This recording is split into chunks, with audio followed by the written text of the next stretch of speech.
The cold stepchild month before the end of the year, November, where the pre-Christmas panic sets in and the Thanksgiving holiday brings the whole family together. But the turkey's not the only thing getting stuffed this season. We're stuffing the wrestling arena because it's time for the Supershow! Warzone presents Thankskilling, a pay-per-view with more mashing than a truckload of pureed potatoes. The Young Lions Gauntlet match, grinding out 8 wrestlers against the gatekeeper himself, Arcolf. The Janitor dives headfirst into the library and seeks to unlock the secrets hidden with the Storyteller's apprentice. Louis McDonald and Earl King West set to take on the joint forces of Exar and it's gotta be Cain.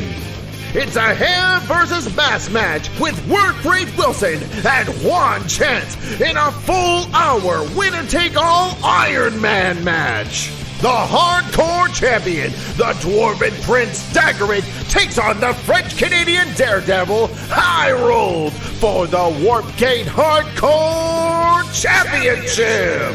The judge on the Multiverse, Raphael Samson, defends his first Big Oof title defense against the man of Cloud9, Funk. And the mistress of Conquest Bloodline, Lady Boots, will also hold her first title defense against the greatest knight, Sir McCheese. And in our main event of the evening, the VI Pharaoh, Ausir Taran, will clash in a technical Titanic brawl against the World Heavyweight Champion, Zako Duo! The tables have been set, and the wrestlers, like the fans, are ready to gobble up all the wrestling action. So what are you waiting for? It's time to dig in. So prepare yourself for this Thankskilling!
Multiverse, and what a day it is.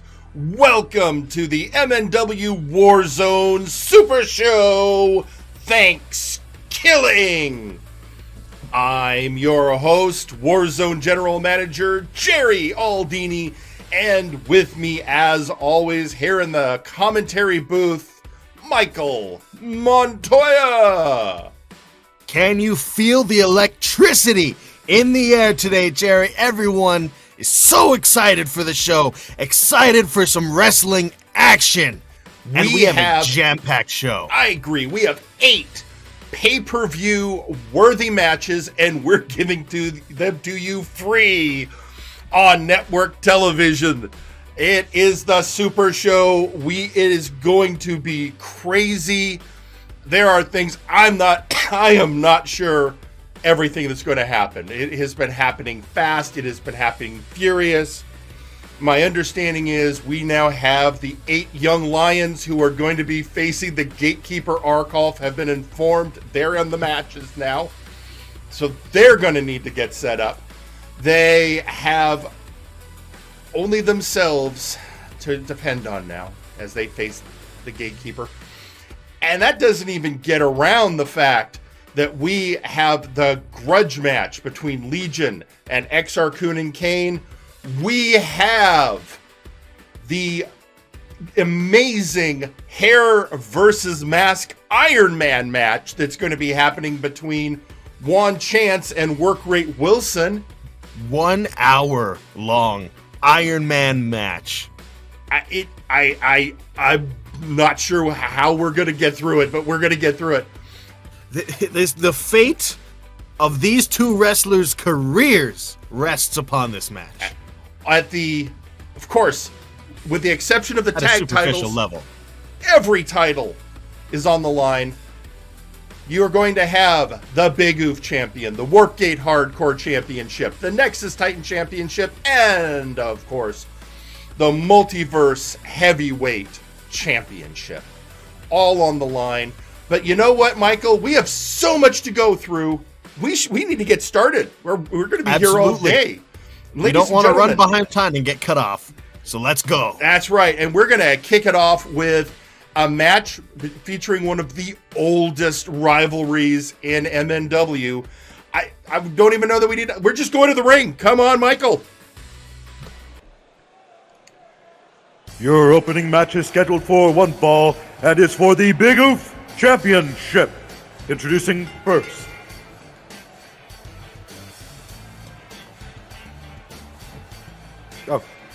Apparently scheduled for the opening match is the Janitor.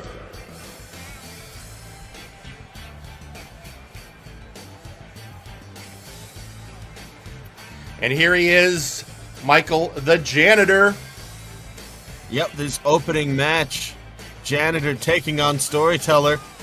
It is going to be this, as we were saying beforehand, the Janitor in his, shall we say, previous life was one who had a long-standing rivalry against the Storyteller when he was but an apprentice.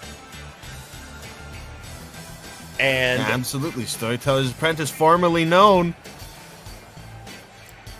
And now he's here because he wants to know what the Storyteller is up to, and he believes he can find out in ring action. And introducing their competitor,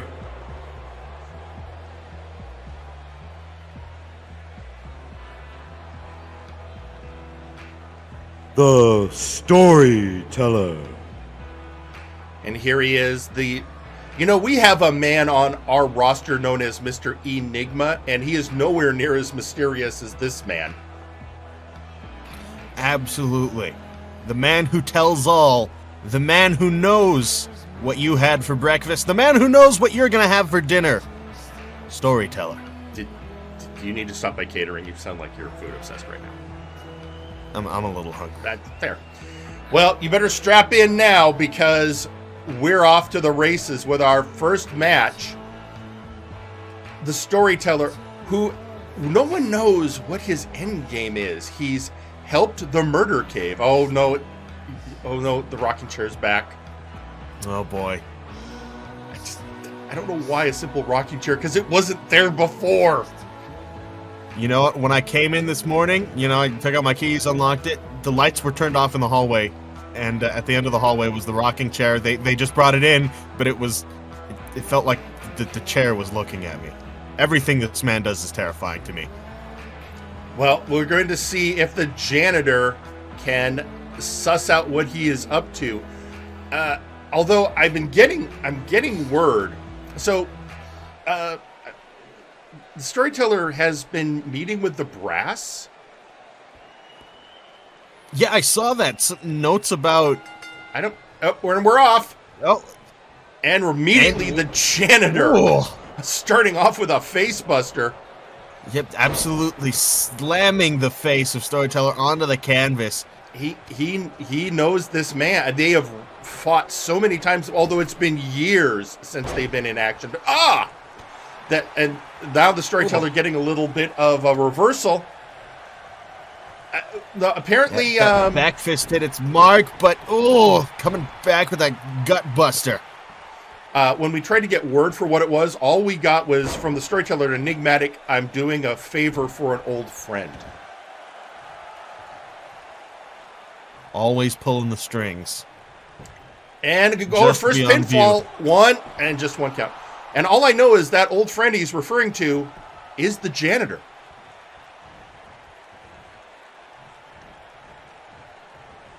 So apparently the Storyteller has something written for our friend the Janitor.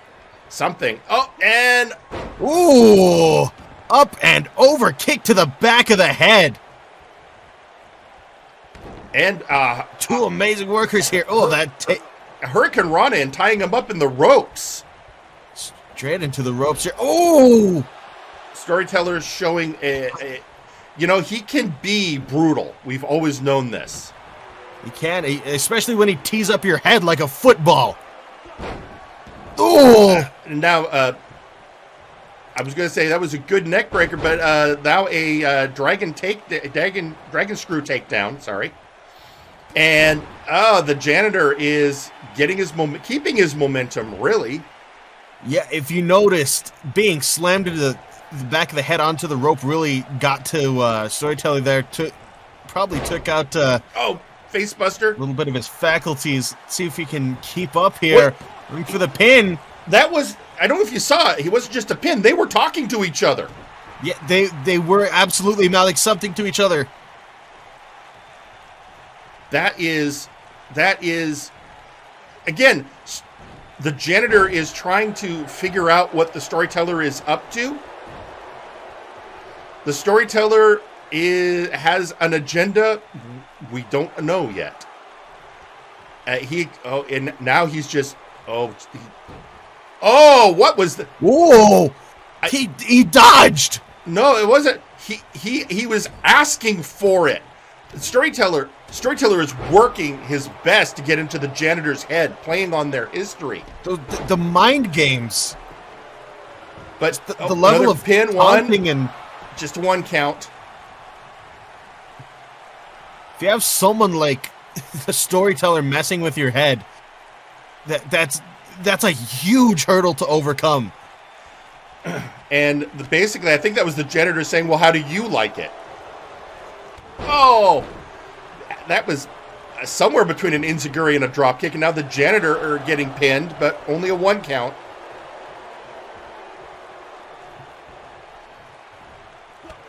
And up missile drop kick. There's an agenda here. I don't know that either man is as interested in winning the match as winning the chess game they're playing. Yeah, this, war of words they're having in between. Even during that hold, speaking to each other, it's almost mental game they're playing with each other. It's almost like the wrestling moves are just something to fill the space.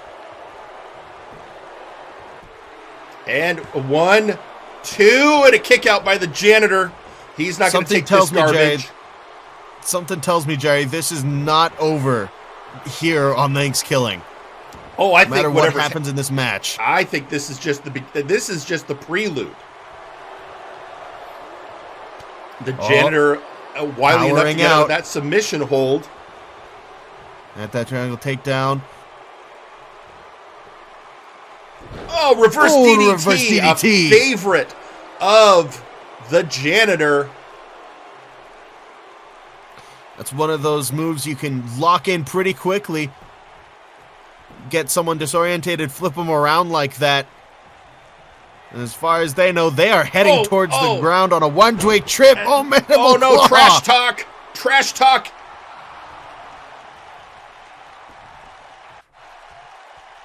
Now the Janitor's, he was setting up for something, blocked by the Storyteller.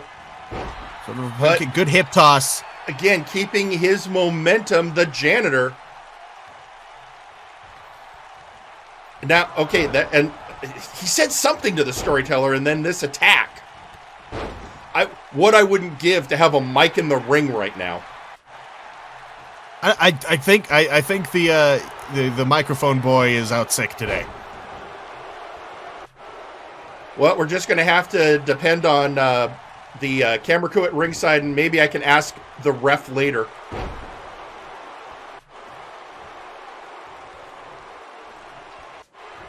So far. Oh, another trash talk. Oh, another one. And again, something, and I can only imagine that's when he wants the storyteller to just listen to him. I can't help but feel like the storyteller is trying to pull this aggression out of the janitor, and it seems to be working. Oh, but again, these two men know each other so well. I've fought so many times in the past.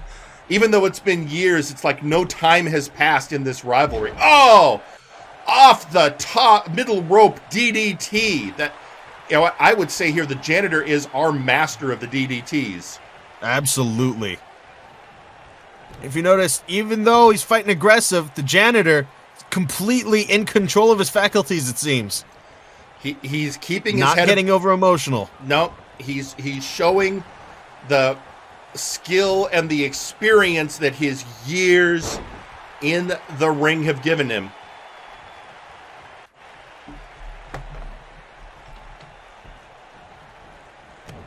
Ooh! Just a brutal slap. Spinning forearm strike. That's flesh on flesh.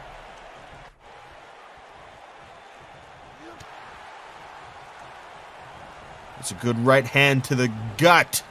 And, was going for a knee. Caught by the storyteller. He caught that boot. Ooh! Ladies and gentlemen, this would be a main event on any other show. Let me tell you, this is amazing. Amazing wrestling. Bulk of the storyteller. Amazing stakes because of what is the storyteller doing, and what is the favor he did for the janitor. Apparently, this favor was not one the janitor asked for. In fact, the janitor apparently has not yet been informed of it. So much mystery surrounding this. And now they're outside the ring, and this is interesting. I'm not sure who this environment... I think this environment favors the storyteller over the janitor, where if the janitor can keep it in ring... Oh, and here we go. Oh, no. On the barrack. Oh, right over the Nexus.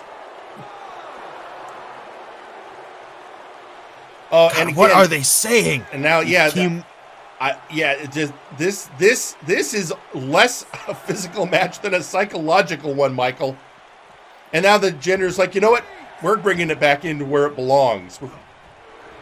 If words and looks could kill, there'd be blood all over this ring. Oh. Stiff right hand to the face of the janitor. Now what is he? He's saying something addressing the people. He said something to that guy in the tan shirt in the front row. Now that guy just sitting down with a devastated look on his face. Do you think he just told a man how he's going to die? It seems like something he would do. And now he was trying to tell something to that kid in the front row, but the janitor stopped him, yelling, "No spoilers." I think we heard that. Yeah, no, that was definitely loud enough to hear these two men. Oh. And just going, and now the janitor's not playing the storyteller's game, forcing him to follow him, and fireman carry takedown. The count at 5. They are content to take this outside of the ring, it seems. Oh, no, storyteller sending the janitor back in. Now he's back in, and right now, momentum in the storyteller's favor. Oh, drop kick to the small of the back.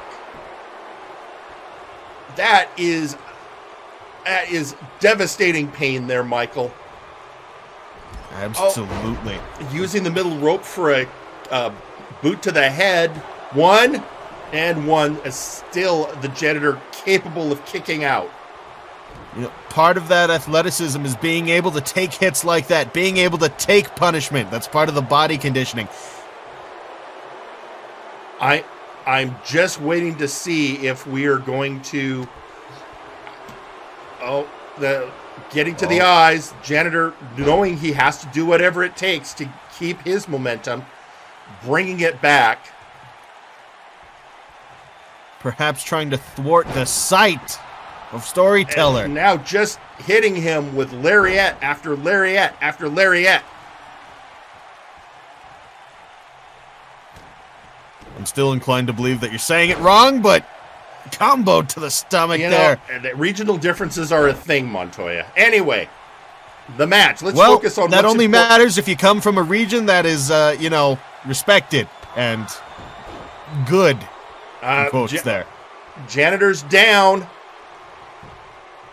And 1, 2 count.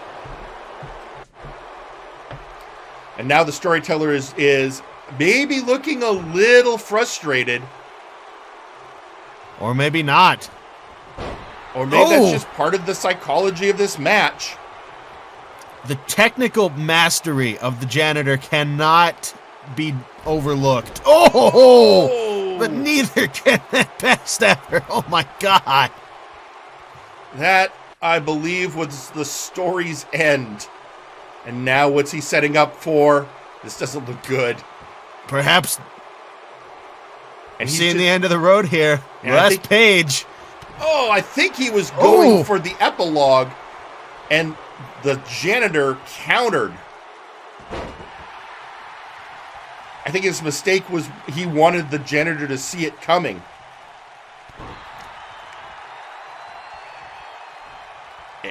Another one of those mind games, wanting to look his opponent in the eye, and another DDT. Another DDT. 1, 2, 3. The Janitor wins. That technical mastery. And your winner, the Janitor. Now here's the question. The Janitor won. Did he get what he was looking for? He seems pleased. We'll have to see. The fallout from this match is going to have waves, Jerry. This is going to make waves for long after Thankskilling is ended. Well, and my question is going to be, Michael, what was the so-called favor? And why does it involve the brass? And hang on a second. Yeah, Pete. Wait, what? Well, we'll have him work on that. I'm getting. Okay, I just got informed. Message from the brass. I've been told what the favor is. I can't tell you yet. Is it the thing? Look, yeah, we're just. Okay. Deal with that later. Yeah. But oh my God. Yeah, there was more going on that match than we realized. This is it's going to be so interesting to see where it goes from here. All right, but we need to get ready for our next match. We have such a huge day, but before then, apparently I've been alerted to a message on social media by Maximilian Thunderthighs. Reading this message has been approved by VIP. One chance will be lucky to walk out alive from this match, let alone win. Glory to Work Rate Wilson. Well said, Max. Well said. Well, we have such a packed show, Michael. Absolutely. And every title is on the line, and our next match is going to be one of our first title defense of the night. Are you ready? I am absolutely ready. Let's get down to the Well, ring. before we get to it, let's hear from one of the participants in this match. Ladies and gentlemen, Da Funk. So, Kirishima. Gotta say, well done, man. I think that blood money is a good place for you. You'll get airtime, you'll be next to a famous star, and you'll get that money. That's going to be good for you. For right now. Yeah, for right now, you got all that. But here's something you may not know. Uncle E is the type of fella whose attention will shift to something or someone else, and you'll be forgotten faster than you could say potate. In the long run, you'll want to be more daring. You'll want to take the big risks. You'll want to do what others would say would be too dangerous. You'll want to pick fights where it ain't on your terms, and you'll have to struggle. That's how people remember you, baby. You won't want to stay there for too long. You'll want to show the world what you could do. But if you want to play it safe, stay there. I'll ask you a question, though, that you may want to ponder. Why is Chris Jericho where he is now? And why isn't Ralphus there too? Now, if you'll excuse me, I'll see if I can find someone who doesn't prefer to keep safe. Defunk with words for Nakano Kirishima, who rejected his offer to join Cloud9, instead becoming the latest member of Blood Money. But in the meantime, Defunk has a match for title. We should go to ringside now. The following match is scheduled for one fall and is for the Big Oof Championship. Introducing first,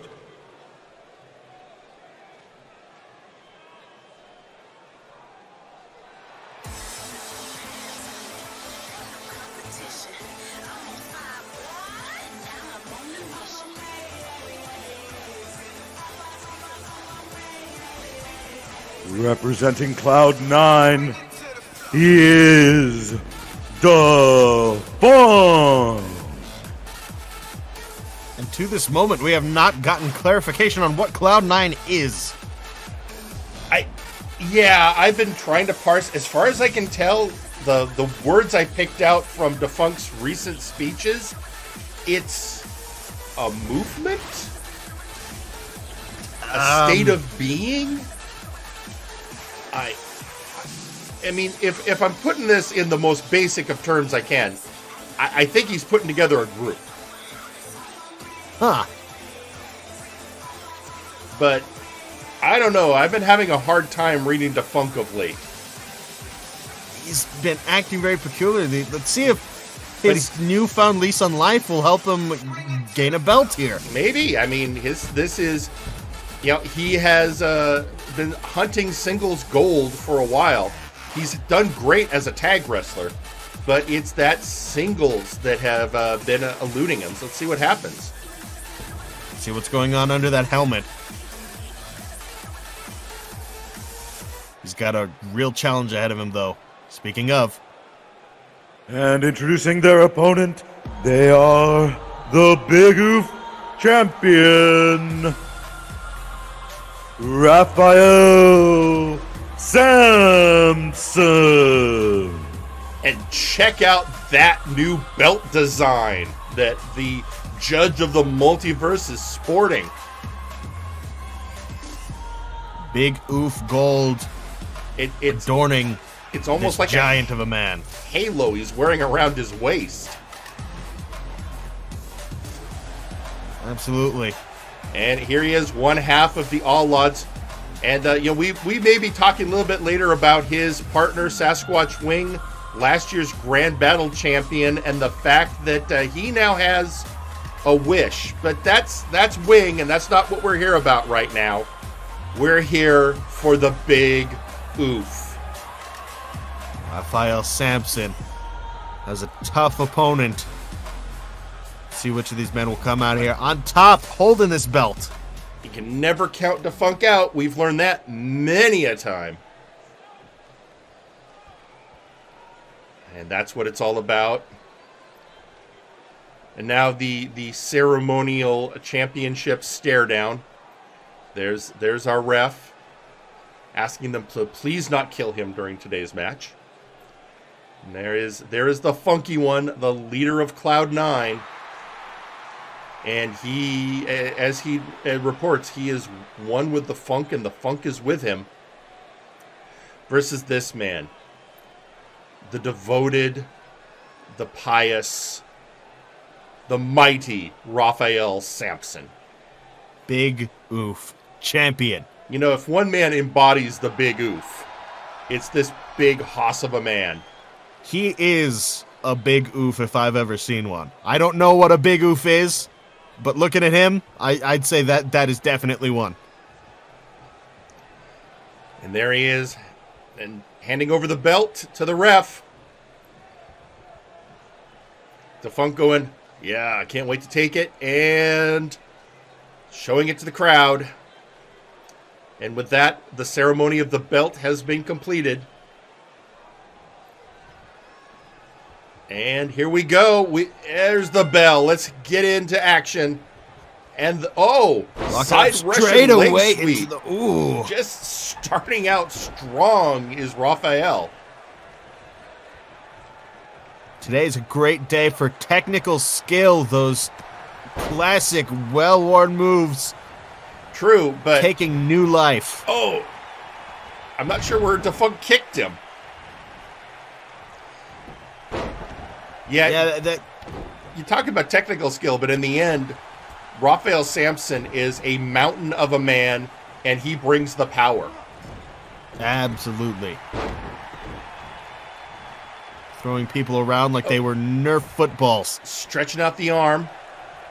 Unfortunately, that may be not the best move against somebody as strong as Raphael this early in the match. I've seen him counter something like that into a power bomb before. You don't want to get on those arms. I just want to... Let's be impressed by the fact that Defunct leapfrogged over Raphael Samson. That's a great vertical leap. That's nearly unnatural, I'd say. Well, you know, we've always known that Defunct has the strongest hips in the multiverse. And, you know, I'm sure his leaping game is strong.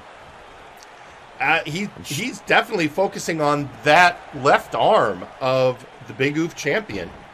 Those hips do not lie, but they do lift. Raphael. Oh. Here's the thing. A sitting Raphael still comes up pretty high on a standing Defunct. The size difference... that was high enough for him to get a gut punch throwing an overhand right like that. Now picking up the funky one. Walking him to... Oh, I'm not sure what the judge had planned, but the leader of Cloud9 was having none of it.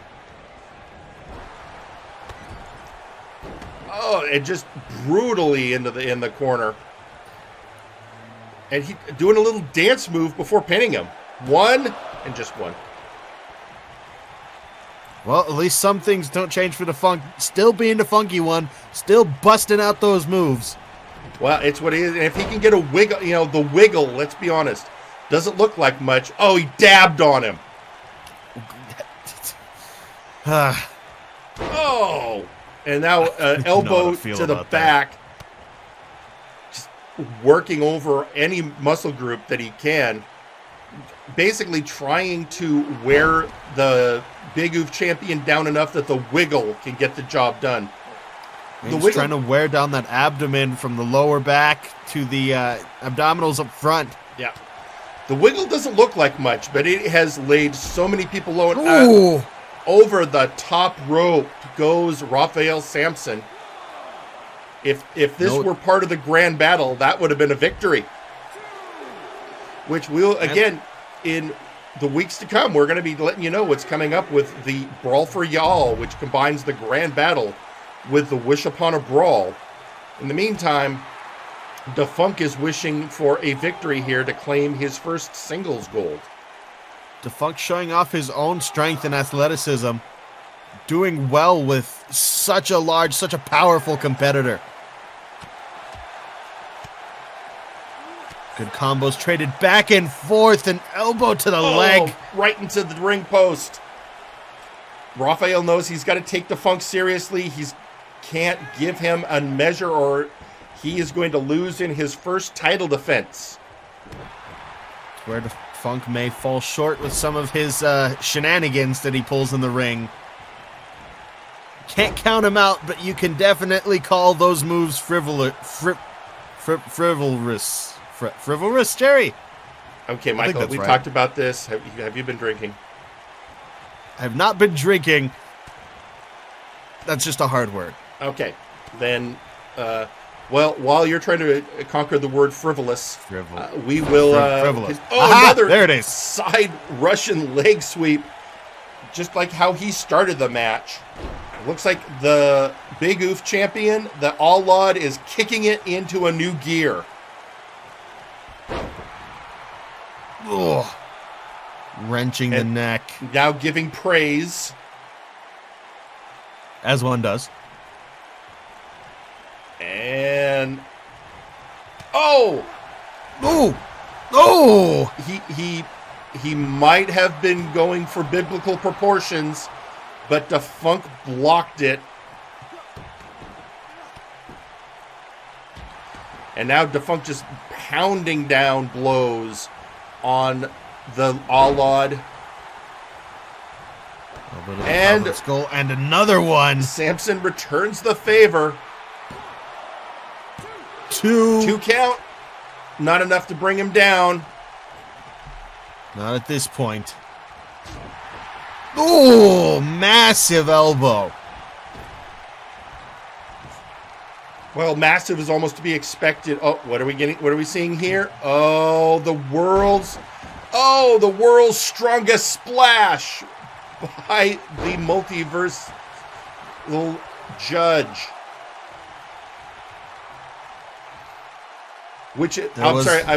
That was a pillar drop. Pillar drop. Pillar drop. And now Defunk just biding his time. If anything, Defunk has judged that move and found it wanting. Back up after that. How much does Defunk have left in him? We're about to find out. I mean, Defunk is a great competitor. Strong, will never be taken lightly. After all, he managed to get a submission win over Ausir Taran. So, of course, he was going to have the ability to perhaps take on somebody like Raphael Samson if he can get him into that submission hold. Which is very, very difficult. Oh, you don't want a jumping fist punch like that from somebody like Raphael. Oh, but now Raph is down. It's a living hydraulic press of a man.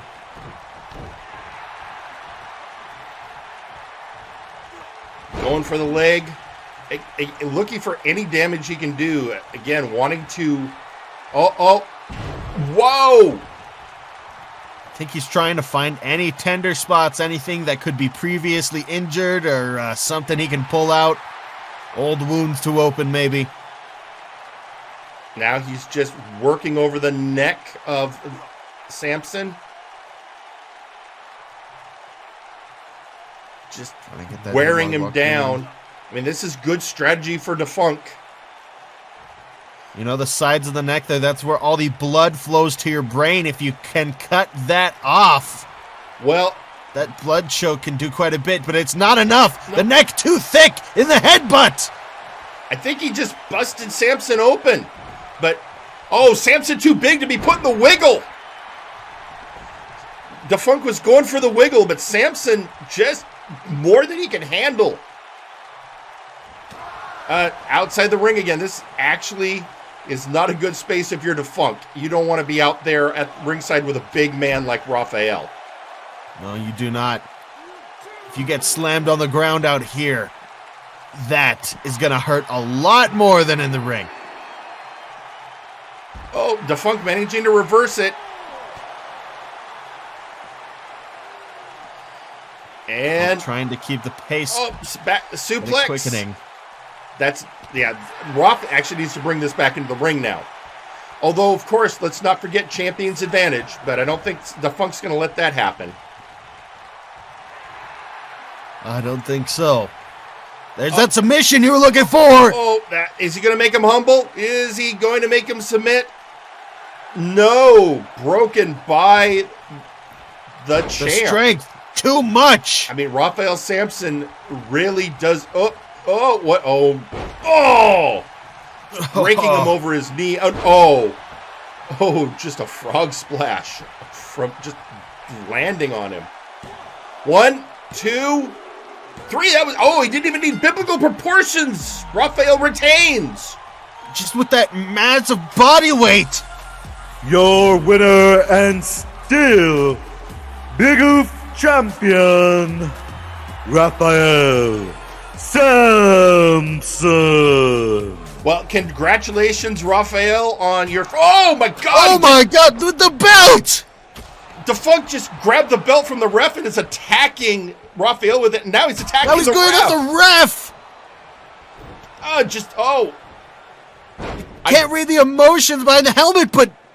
I knew that Defunct was going down a darker path, but oh, my God. Oh, just busting him up again.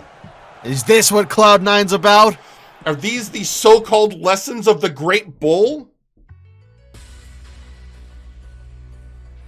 Even I'd call that despicable, Jerry. I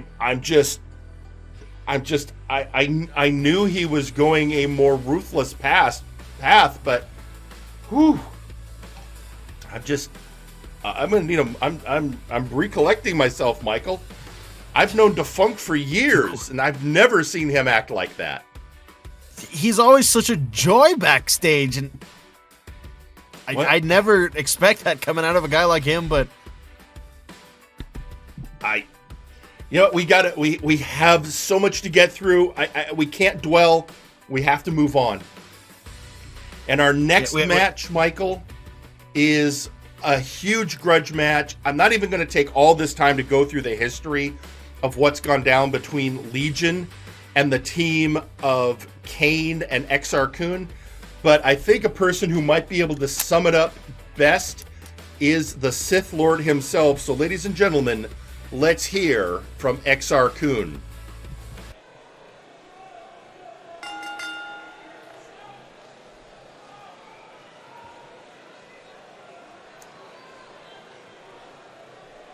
Oh, hang on. Sorry, production truck was doing a replay of the match we just were. Let's try that again. Ladies and gentlemen, Exar. Legion. You view yourselves as overlooked, as underestimated, as passed over. And you might well be. At one time, Louis was the most feared and hated man in all of Warzone. And the Fey King, who possesses force abilities I haven't seen before. I may have underestimated you in the past, but trust me, I won't make that mistake again. However, there is someone that you two have overlooked yourselves, that you have cast aside as worthless, that you have betrayed. Cain. The man who knows thousands of holds. The man whose technical knowledge rivals even the most hardened of veterans. He could defeat any opponent he steps in the ring with. All he needs is focus. A passion to channel his purpose into his movements. To call on reserves a strength that pushes his body past its limit. And who better to give him that focus than me? Who better than the Sith Lord that brought the Galactic Republic to its knees? Who better than the man who has tasted betrayal by his own family? Who better than the man who knows exactly what it feels like to be replaced? I will guide him. I will break his chains that you have bound him with. I will set him free from his path and guide him towards total dominance of Warzone. And it will all start with you. So please, Legion, underestimate him. And with that, Michael, let's head down to ringside for that match. The following is a tag team match scheduled for one fall. Introducing first, it's gotta be Cain. Here he is, Cain, former member of Legion, a man who has been discarded who has been ignored, who has been overlooked, looking to finally carve out his place, and has turned to a new mentor to help him achieve those goals. And he's been showing Cain has been on fire. He has been racking up the wins. He has been making that name that he's deserved so that he can finally get to that singular target he so desires, to finally get that one-on-one match with Dr. Grimm. But first, he's going to have to go through Legion. This is the penultimate test for that new discipline. A new discipline thrust upon him. Well, we'll see. By the Sith Lord. He's only just started that apprenticeship. But we'll see where it goes. So far, it's been looking good for Cain. I mean, he showing strength is why Exar Kun approached him in the first place. Now let's get a good look at his partner. That's right. And you think this guy's impressive? And introducing their partner.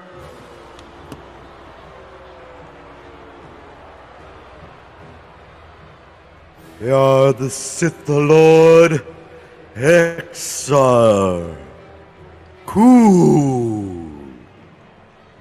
And Michael, this is a former Multiverse heavyweight champion. This man has scaled to the highest peaks in our business, and only to fall to betrayal, and having been had cast down, I guess, by the former members of the Faces of Fear, who are now the Murder Cave.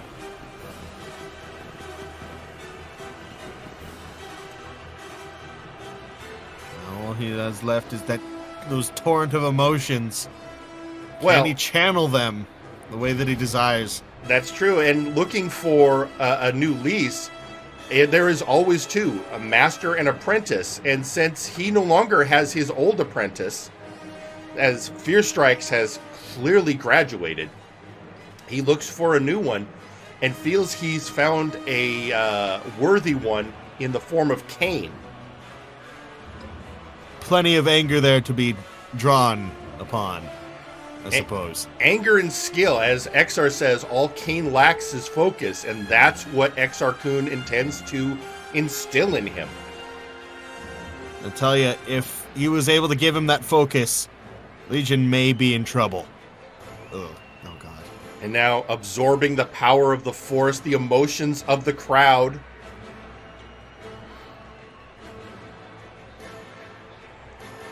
And now telling his opponents to come forth and face their fears. Oh God! Even though we're not at ringside, I can still. You can feel it, can't you?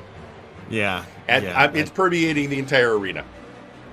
That's how powerful Exar Kun is. But wait. And introducing their opponents.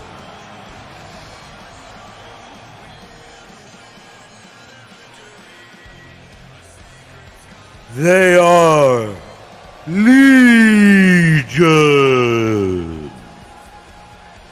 And there he is, Louis McDonald, and the latest addition to Legion, the Fey King, Earl King Wes. Louis McDonald got himself a new toy. You know what? See if it works. I wouldn't call him a toy, but that's fine. You do you, Michael. Well, I meant that in more of a metaphorical sense. You know, his tendency to throw people away. You like mean the fact toys. that both these men have chronic backstabbing disorder? Yeah, that's what I was referring to. It's a question of who's going to backstab who first. Yeah. In fact, I have a question. Where's Trice? Mm-hmm. Yeah, I was going to mention that. I was going to say there's usually, another member of Legion. Well, you know what? Let's not worry about that right now. Let's get into the action.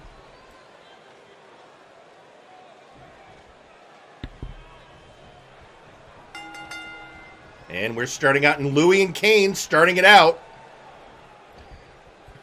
Oh, and tag team action. Ooh. Cain, master of 8,602 moves. Louis McDonald, the master of stomping a man in the face, really.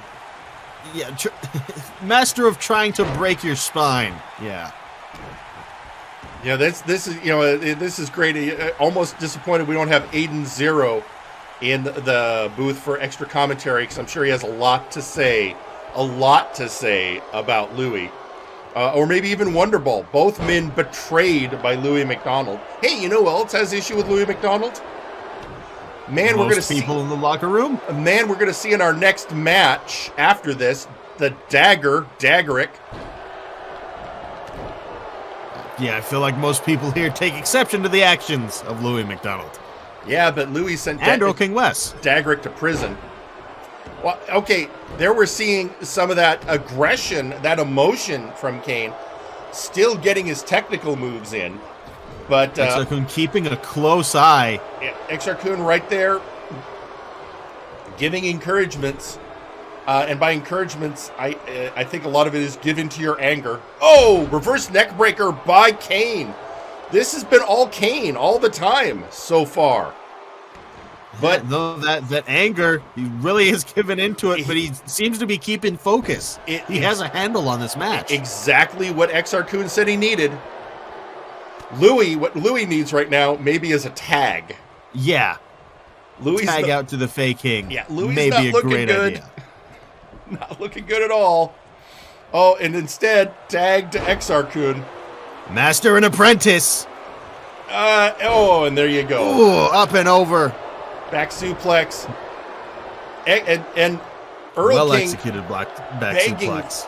Earl King begging for the tag. It's been a time since we've seen that man in the ring. It has. I mean, he's been doing work, but as is his wont, he shows up in ring action very sparingly. Only when he needs to, it seems. Or when it serves him. Well, that's when it needs to. That's when anyone needs to get in the ring. And Exar Kun going for that flip charge maneuver. These are all very goal-oriented competitors. Ooh, and another one. And Louis in the blue corner, not where he wants to be. Oh, and he knows that. Elbow strike. Oh, what's he setting up for? Louis, what are you doing? Louis going for it. It's evolution. Evolution! He hit it. And it lands! It lands, but that's really early in the match for an evolution. I mean, Exar Kun is still relatively fresh. 1, 2, kick out. That's Louis. What were you doing? A little bit bleary, but still able. Yeah, still to able. Stop the pin. But that's really early in the match to try for evolution. The finishing move like that works much better on a worn-down opponent, not somebody who's just came into the match fresh. Well, you know what that move did? It got them both into the corner of Louis McDonald's, into the corner of Legion. Are we going to see that tag here? There it goes. Yep. There we go. Yep, they're in the red corner. I think that was the purpose. Yeah. Louis brought Exar to the red corner, and now in that corner stands Earl King Wes, who may be a little too arrogant. Perhaps he thought the crowd was happy to see him. Getting suplexed off the middle rope. Punch. Louis punching at the same time the Fey King does, and I think Earl King had his body position so the ref couldn't see Louis' punch. Now and another one. Again, that backflip charge by the Sith Lord. Two very powerful competitors, both in the ring and outside of the ring. And now Cain's coming back in, getting his hands on the Fey King. Oh, maybe not. Arm drag takeover. Can that anger, can that aggression, will that affect Earl King Wes? Or is that technical prowess and that skill just too much? Can he keep focus? Earl King now trying to isolate Cain from Exar Kun. Now that Earl King is the freshest man in the matchup. Oh, great move by Cain. Again, master of 8,602 moves. He knows what he's doing. Oh, and the Luthez press for his trouble. So does O King West. He may be multiversally hated, but he's proven, on Flashbang that he is a real threat, a real menace. True. Oh, and tweeting out on social media, R. Sawyer, the only one who can out-backstab Louis or Earl King is Dr. Grimm. Whose clowns I still need to find. I have a few clown names I need to cross off the list. I thought we weren't allowed to say that. We're not. Okay. On your own time, Rosso, I don't want to see that in this ring. Okay. Meanwhile, Earl King West getting thrown around, elbow struck, just Cain working him over. Cain is showing all of the benefits, I would say, of the training he's been receiving from the Sith Lord. Definitely making good on every opportunity that comes up in this match. Yeah. And looked like Earl King was going to grab some momentum. Oh, man, maybe he did. I thought I was going to point out a great reversal by Cain. But now the Fey King in charge. Has he lost that focus? All right. Possibly a momentary lapse. I mean, he is still new to his tutelage, but now the Fey King in charge. And, never mind, shoulder strike by Cain.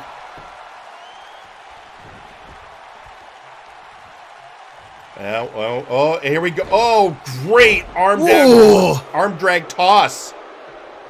It looks like he's setting up for it. Are we going to see? Which one are we going to see? Oh, right. Number 309. But it looks like Earl King had it scouted. We saw that before in the match between Earl King and Cain, where that spear is one he knows and can get out of the way of. Can spit out of the way and just fast enough. And there's part of that focus. Cain knowing that as much as he's raging, he needs to let his tag partner get in and bear some of the work. You think perhaps calling out to each other using the Force? Maybe? Possibly.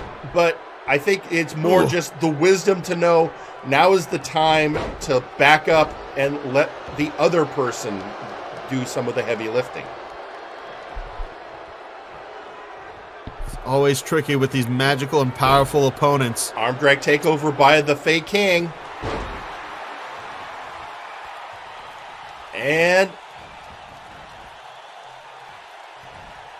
all right. That hell of a takeover. Now what are we going to see? Oh, and then an elbow to the chest of Exar Kun. Able to get under that leg, get the leverage to get the Sith Lord on the floor. Now a flurry of right hands, the last one busting him open. Fey King not above, just pounding his opponent senseless. Not when it suits his fancy. Back into the blue corner, and Exar Kun gets an elbow for his trouble. Trying to go for a tag there, maybe. Cain is now desperate for a tag. Ooh. And a spear by the Fey King. I'm pretty sure that was the Hearn's Impaler. Now, what's he setting up for here? I think he was going to go for a Wrath of the Goblin King, and Exar Kun had it scouted. Oh, had it scouted out, but he did not have that Gut Buster scouted. Tag out to Louis McDonald. And now Louis elbow to the head of Exar Kun. This is going crazy. Exar Kun, he has faced betrayal, and now he's facing the greatest betrayer in MNW. Possibly the greatest betrayers. And two, and that was a near 3 count. Legion just showing their tag skill, keeping him in the corner. The evolved keeping this match at their pace. Yeah, the evolved one bringing it to the Sith Lord. Oh, and just curb stomp. To me, though, the standout competitor is still Cain. Oh. Showing just the effectiveness of the tutelage that has been given. He's been doing great. In fact, notice right now also... Oh no, here we go. Looks like Louis going for another evolution. Reversed! Exar Kun was ready for it this time. That's why I say I think Louis went for the first one too early. If he could capitalize, he might just be able to get a... Two? Break up by Earl King.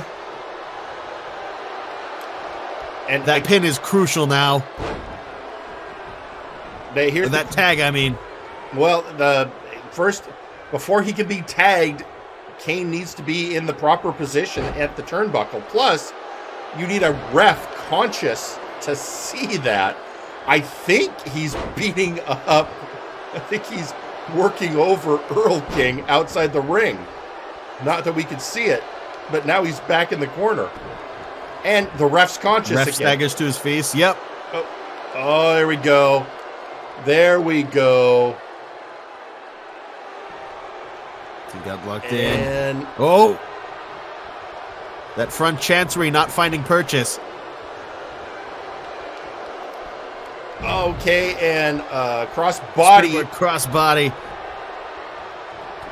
Oh, and just for a stomp, elbow. Elbow down. Now Exar Kun outside the ring. Louis McDonald following. Ring awareness of Exar Kun shows no end, knowing when to hop out of that ring, try and get a breather, but Louis McDonald not letting up. Now they're just trading blows outside, and Exar getting it back where it belongs. They don't want a count-out victory. They want to humble Legion. I'm not sure what Exar's doing. I think he's building up force energy. Well, whatever he's doing, I don't like looking at it. And now being dragged back over to the red corner.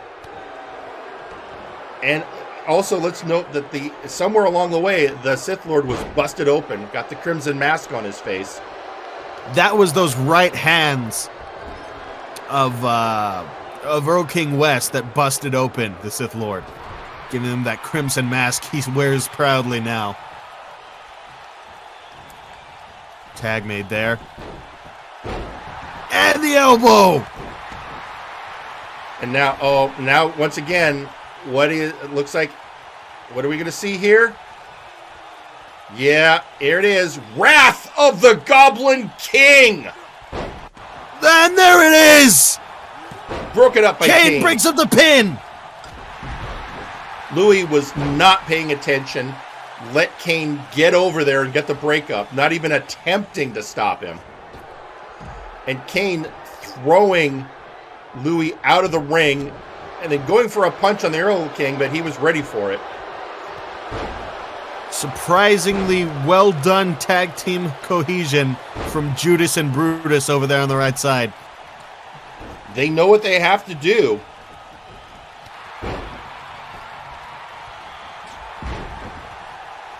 And, great. Basically, that was a great hip strike by Cain. Now going for the pinfall.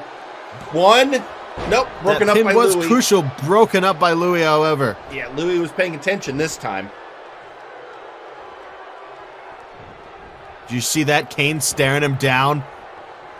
Yeah, I also saw the Earl King getting taunt to body. Powerbomb slam by Cain. Head straight on the canvas, now working over the neck. That's what you have to do. Cain wants this victory badly. As he put it, though, he wants this victory to put Legion in his rearview mirror and move on to the more important matters. Absolutely, and if you're Exar Kun, you want to show that your apprentices are no joke. You want to show off that rule of two is an absolute in this world. Smack dab in the middle of the ring. Sure. And, punches. Just sometimes the best moves is just good old-fashioned punch.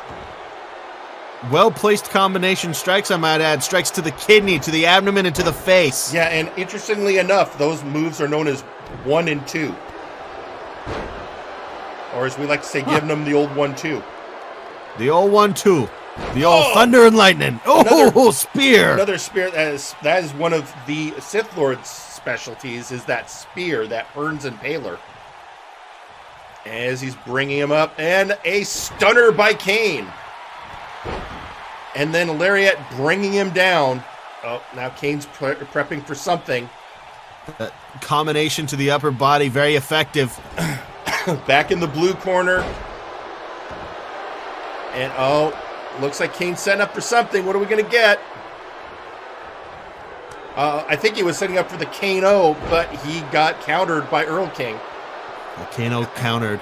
Really quickly, tweeting out on social media, McMorgan saying Louis McDonald tried to protect his belt, failed. Tried to murder me, failed at that. Now he's going to fail against the Sith and trying to control a Fae.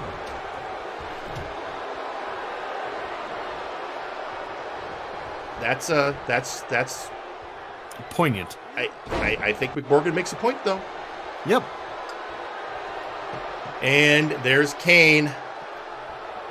Working the crowd. Again, pulling in that energy, that emotion of the crowd. That's the Sith way. Although I don't even think Louis thinks he's controlling Earl King West. I think even Louis knows that Earl King West is going to work autonomously no matter how hard you try to reel him in. Reversal by Earl King. You'd think that. But let's be honest, we're talking about Louis McDonald here.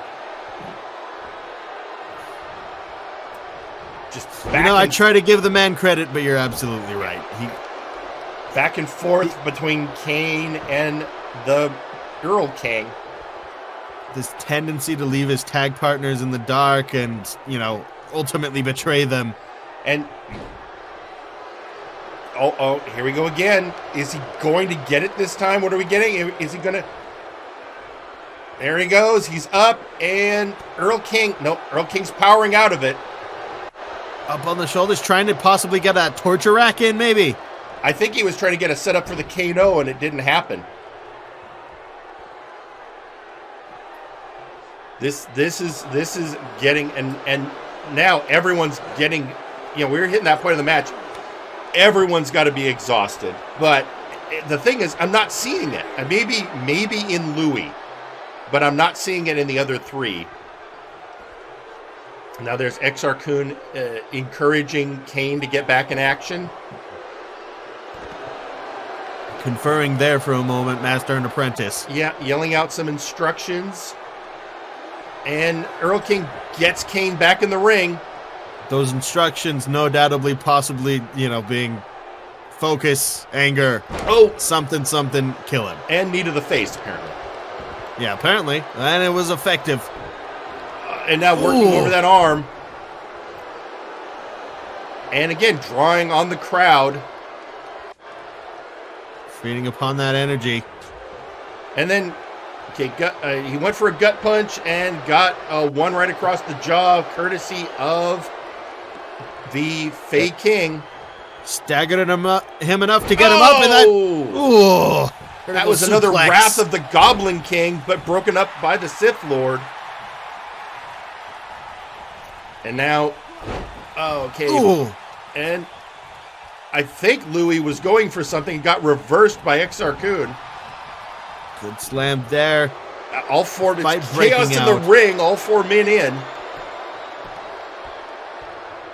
Cain trying to return to the corner. Was going for a back suplex and got a knee to the head from Exar Kun. Now, wait a minute, what's happening here? Wait. Great wing awareness there for Cain. What's happening? And the force shall set you free. Cain picking up the pin. Exar Kun taking down. They did it! Oh my God! That was excellent coordinated work. The ref couldn't keep track. Everyone was going in. Master and apprentice successful. And your winners, Cain and Exar Kun. There you have it. Well, as Cain said, he wanted to put Legion in his rearview mirror. And I think they did that decisively. Great showing from this new team. But the question is, what's next? What is next for the Master and Apprentice pulling ahead of Legion, I mean, leaving them in their dust? We know what Cain wants. The question now is, how is he going to get there? But winning a victory like this at the Super Show, that is a great way to start. Ladies and gentlemen, can you believe that's only our third match? And we still have a long way to go. With that, you know what? Before we get into our next match, our next title match, by the way, a few other people had various things they wanted to say. You know, everyone knew it was on the Super Show, and even people who can't be on the show wanted to get their moment. So, ladies and gentlemen, we're now going to hear from the team. Are you ready? I think you like these guys, Michael. Let's hear from Blood Money. Well, well, well, it would appear as though what goes around comes around.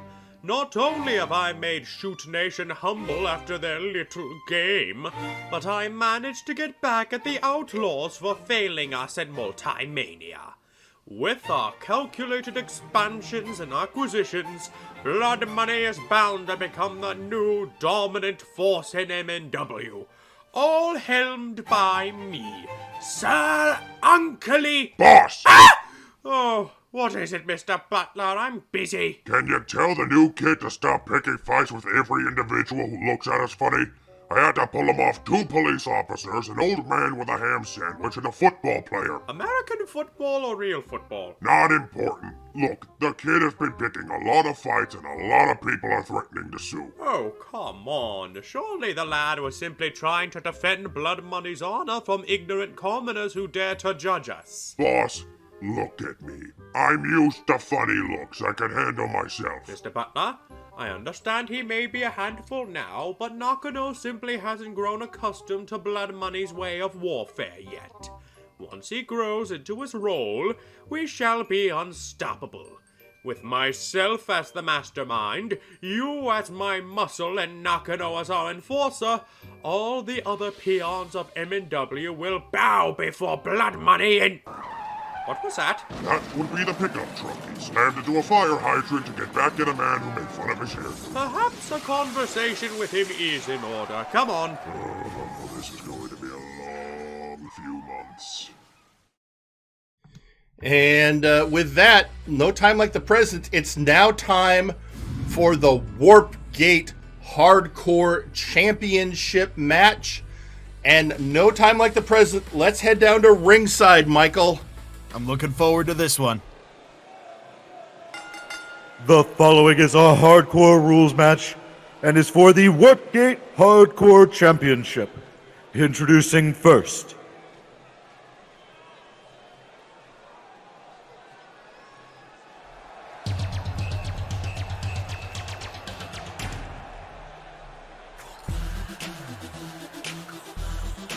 Lade Hireold. Here he is, the French-Canadian daredevil, the politest man in the backstage area. It's Lade Hireold. Polite enough to flummox his competitor. Yep, keeping a calm and measured demeanor while facing off in ring from a fired-up Dagrik. Even expressing admiration for the man. Well, and here's the thing, Dagrik, we've heard, admires Lade Hireold as well. He just wants to see Lade come out like a true hardcore champion and get fired up. And of course, the hashtag #GetLade every time this man shows up. And introducing their opponents, they are the Warpgate Hardcore Champion. They are the Dagger, Dagrik. There he is. Ladies and gentlemen, the Dwarven Prince and your Warpgate Hardcore Champion, the Dagger, Dagrik. You think he's ever gotten laid? I don't get involved in the personal lives of my wrestlers. Okay, just asking. Just asking. And although he has been friends with Hireold for years, this matchup.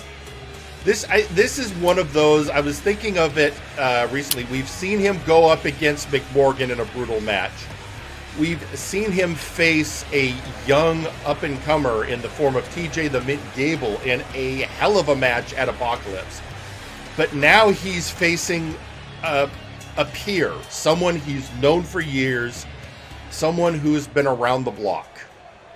So this one could be an interesting challenge because this is somebody who could face him on his own level.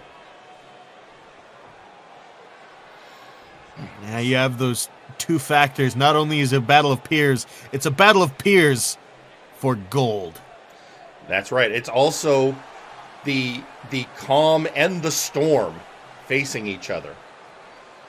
Hireold, measured, focused. Dagrik, fiery, passionate. This match has an almost poetic dichotomy to it. And two men staring each other down. And I think that is going to make it a possible classic. Could end up being a Match of the Year nominee in this year's Nexus Awards. By the way, stay tuned at the end of the show.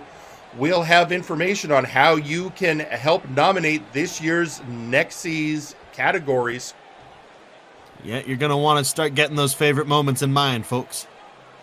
But with that, and the now that the belt ritual is done, it's time for us to get it on. Oh, and get it on we have. And Dagrik comes out of the gate trying to, just Jack John, and I'm trying to get him fired up. I think that's Dagrik's game plan. See if he can get Hireold fired up. Upset the Canadian. Oh, and that flip splash. And Hireold answers. Whoa, both men tumbled to the outside. Yeah. Top rope takeover, and Hireold lands on his feet. We don't call him the French-Canadian Daredevil for nothing. And here come, all right, scooping him back up. It's great. I mean, in a hardcore match, there's no countouts, but the pinfall has to happen in the ring. A good left right there. And we haven't even got Dropping into Dagrik. any other accessories that can happen in these matches. Not yet. And it looks like Dagrik, even though he had a moment he could have grabbed something, is just content to be mano a mano with Hireold. I think he's still looking to get his emotions to flare up. Possibly. I mean, that has been one of his stated goals.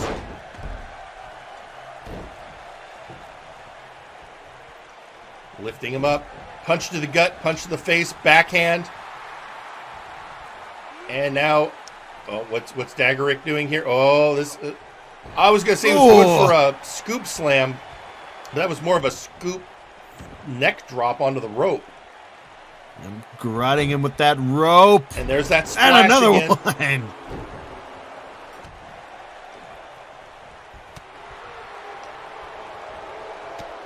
Back and forth they go. Oh, face plant. Oh, that's gotta leave a mark. It's a good thing he's wearing those safety glasses. Durability and the athleticism of Dagrik cannot be underestimated. One and a one count for that pinfall attempt by the Dagger. His ability to take pain and punishment has won him matches by itself. By simply being the last man standing, the last man able to breathe. But how's that going to face in the face of a determined Hireold? Well, we're going to find out. Camel clutch, and Hireold gets out. keeping his head about him, keeping his wits, knowing where he is in that match. And, oh, a hell of a lariat to bring Dagrik down for like 1 count. Two peers trying to elevate each other. This match could take itself to levels that we have not seen in quite a while.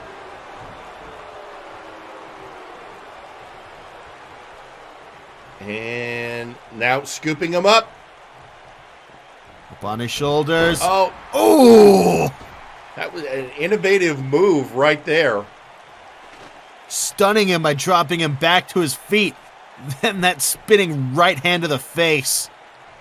And out comes a ladder. And, yep, now Dagrik isn't the first person to bring out a weapon. It's Hireold.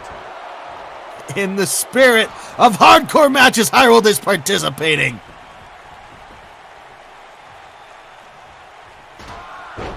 He's still being very calm, very collected. Dropping the ladder. With those strikes. And coming down. Knowing that you still have to work over your opponent if you want to bring him down. Can't help but feel that Dagrik had a smile on his face when he saw the ladder pop out. Well, I mean, he wants to see this from Hireold. He's said so. He wants him to embody that hardcore spirit. Leapfrog, and all right, what's going to happen now? Ooh! Oh! Hell of a hand. Following up that takedown with the lariat to the floor. So here's one of the things. Oh, one, two. One thing you got to remember: Hireold. Hireold is a striker. His specialties are the punches. It's his definite proficiency. Locking in that right arm there. And busting the Dwarven Prince open. Blood drawn in a hardcore match. That's never happened before, huh, Jerry? And now coming up and bring him up again. Up onto the shoulders. Oh, there it goes. Ooh. And there is that move known as the Unstoppable Force. The fist of Hireold is indeed an unstoppable force. And he's going after some. Taking the Dwarven pins. He's got a baseball bat. America's pastime has become Canada's pastime. Beating the crap out of someone with a bat. Oh, man, haven't you ever seen the Blue Jays? Never mind. Oh. And Dagrik not wanting the bat in there, although seeing a little bit more fired up Hireold now. Stomping on him. All right, leg sweep bringing Hireold down. What's Dagrik got planned? Going back outside, he's looking for something else. He didn't like the bat that Hireold brought in, so he's bringing in a chair. Perhaps he wanted to go straight for a classic, the elbow driving itself into the sternum of Dagrik. All right, what is Hireold planning now? He's planning a shoulder check to take him off the apron is what he's planning. And the ref accidentally knocks the ladder out of the ring. Which Hireold's like, no, I want that.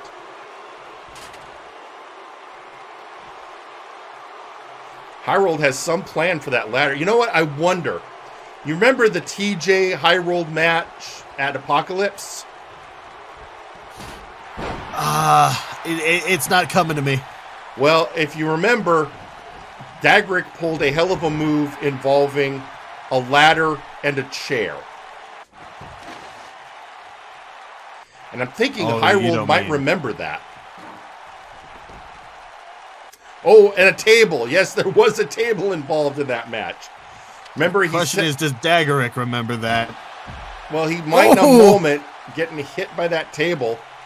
Hireold still is just content to walk it. Yeah, I think Hireold is trying to reset up. Oh, wait a minute. Why is he setting it up out there? Hireold, what are you planning? Is he kick it? I believe Hireold has an idea to kick things up a notch. Maybe. Right hand. Right hand. These strikes. Again, Hireold's specialty. Get those punches in. If you notice, he goes for the area of the temple near the eyes.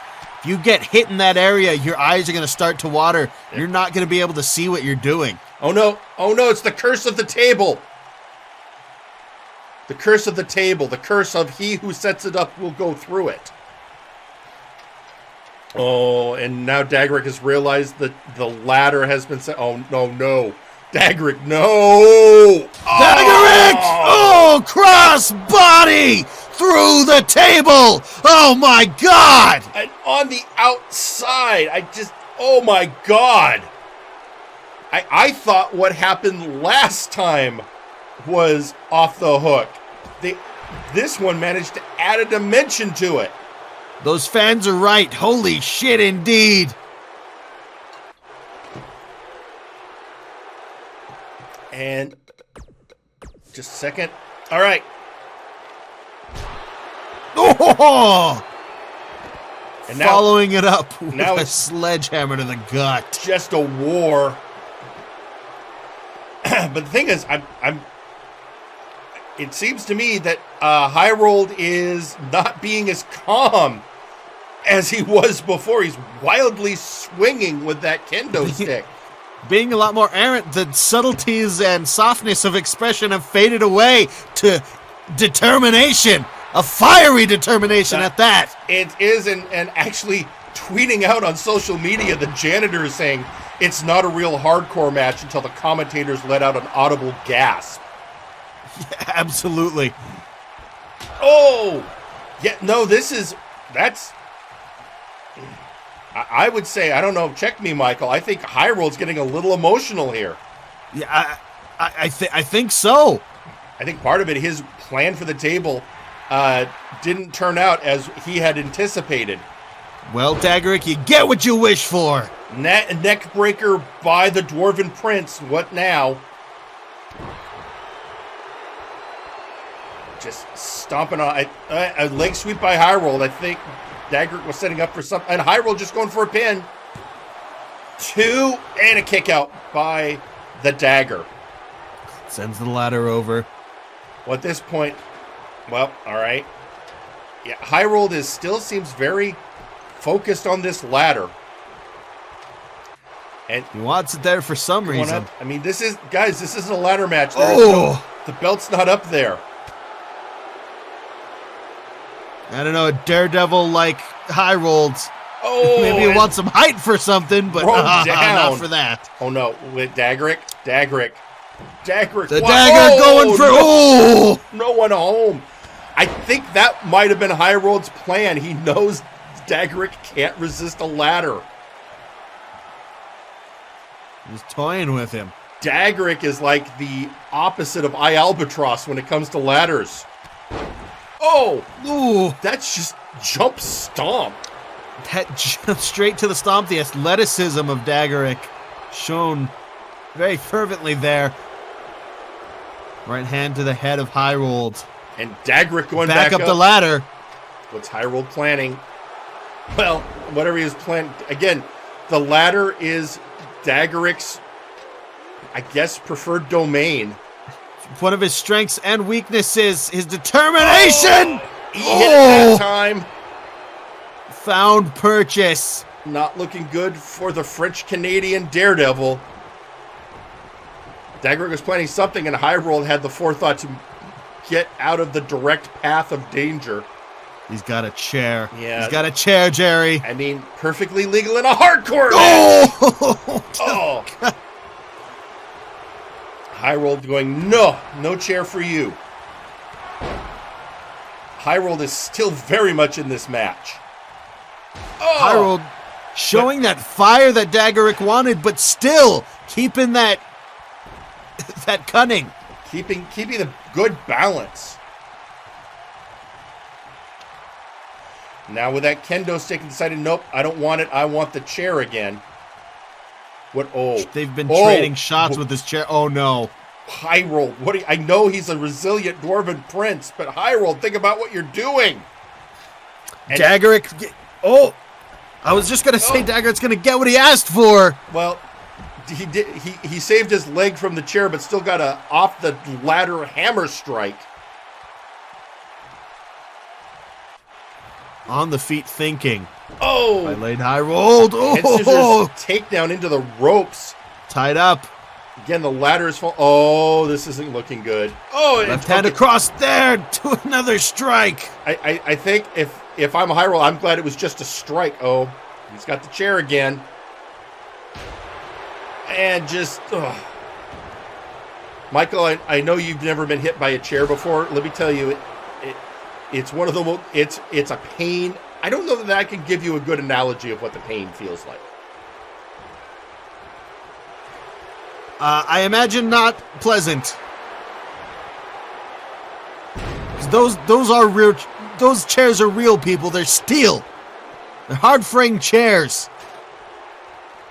Otherwise, they'd break apart. The kind of impact you're seeing here.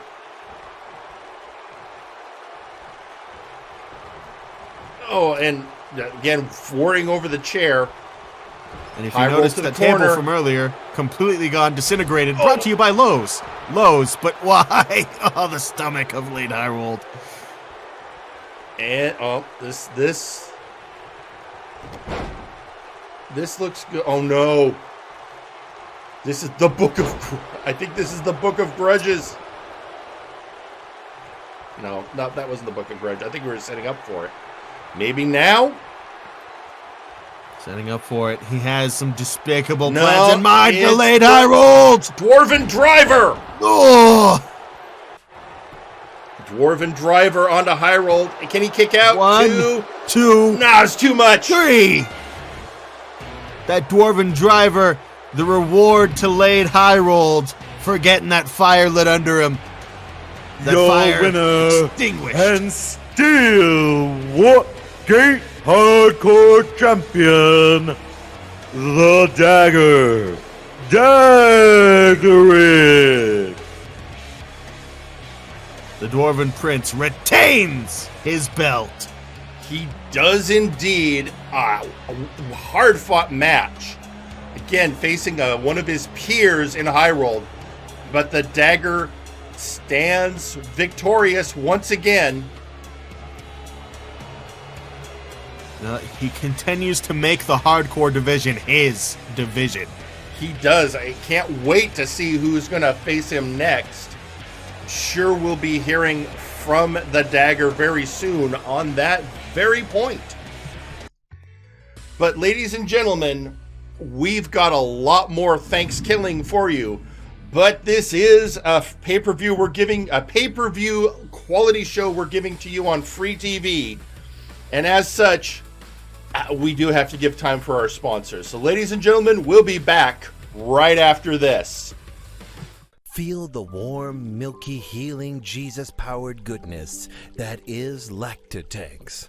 Step inside or be thrown in forcibly by registered Anon after you've gotten the shit beaten out of you by multiple people in one wrestling match. We swear nobody has ever died in a Lactatank. What is the Lacta made of in the Lactatank? We have no fucking clue, but we enjoy it anyways, and you will too. Lactatanks, come feel our warm, creamy, healing Jesus goodness. Multiverse, Nexus Wrestling's Warzone, Flashbang, and Firing Line are all proudly sponsored by Enraptured Beauty. Our products, rather than using unnatural and harmful chemicals, revitalize your skin by boosting the natural elements already present and enhance your natural beauty so you too can love your best self. It's morning in Multiverse, and the rest of day looms looking to break the weary like monster breaking human twig in wrestling ring.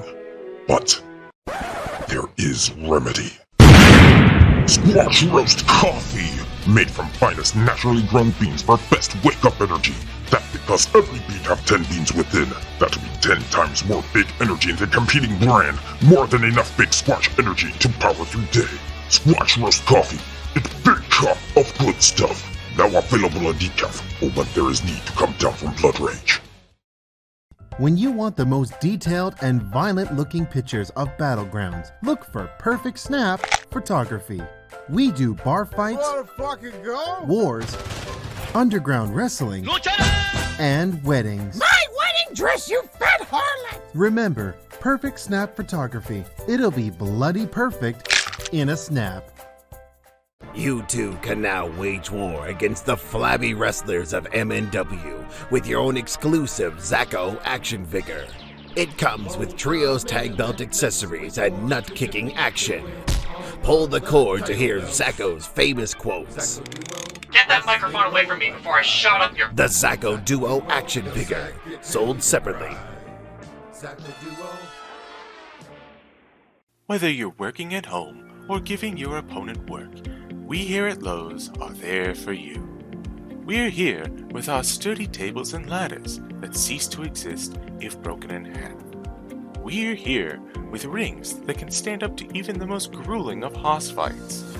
And when a locker room door is inevitably smashed by an angry lion woman, or a fiery undead leaves burn marks all over your paint, Lowe's will be there with a little elbow grease, a substandard 2x4, and a 6-figure bill. Don't believe me? Listen to these satisfied customers. You know, I like Lowe's because they have tables that I can put pizza on because everyone else keeps breaking the goddamn tables. This is Raphael Samson here to remind you that Lowe's brand lumber is subpar at best. You deserve better. And trust me, I would know. I worship a god. Lowe's is great for tinkering with any hero gadgets. Sometimes when executing wrestling justice, I've had to break down a few barriers and a few walls. Oh, fucking damn it, Max, my wall! Thank goodness I shop at Lowe's, so I can get the best deal on replacing and fixing all the walls I break. Lowe's. Do it subpar for more. Why?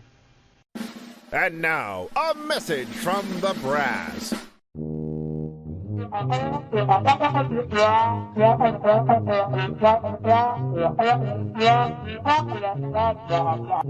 This has been a message from the brass. Have you or a beloved faction member suffered from a preventable workplace injury, jobber discrimination, threatening lawsuits from VIP, or harassment from Trashman Jones? You may be entitled to financial compensation and physical retribution. If so, please call Gorwheel & Associates Law Firm to schedule an appointment. We handle all cases, whether they be civil litigation, criminal litigation, or a backstage beatdown. We understand it's tough out here in the Nexus, and you need someone to both watch your back and break the other guys. So call 1-800-NEXUS Defense. And remember, you don't pay a fee unless we get blood and money for you. And ladies and gentlemen, Multiverse, we are back. And that was a great first half of the show. We have 4 matches left, but what matches they are. So with that, it's time to go to our Gauntlet match. Ladies and gentlemen, for those of you who need a little history, Arcolf was at one point the gatekeeper of the Multiverse, and he feels he has been not upholding that job as well as he could, which has led to a downturn in his fortunes. So the last several weeks, he's been attacking the young lions who have been winning showcase matches, and he got permission from the brass to do a gauntlet match. This is meaning he will be in the ring. He will face a succession of 8 opponents to see if one of them can bring him down. Michael, how hyped are you for this match?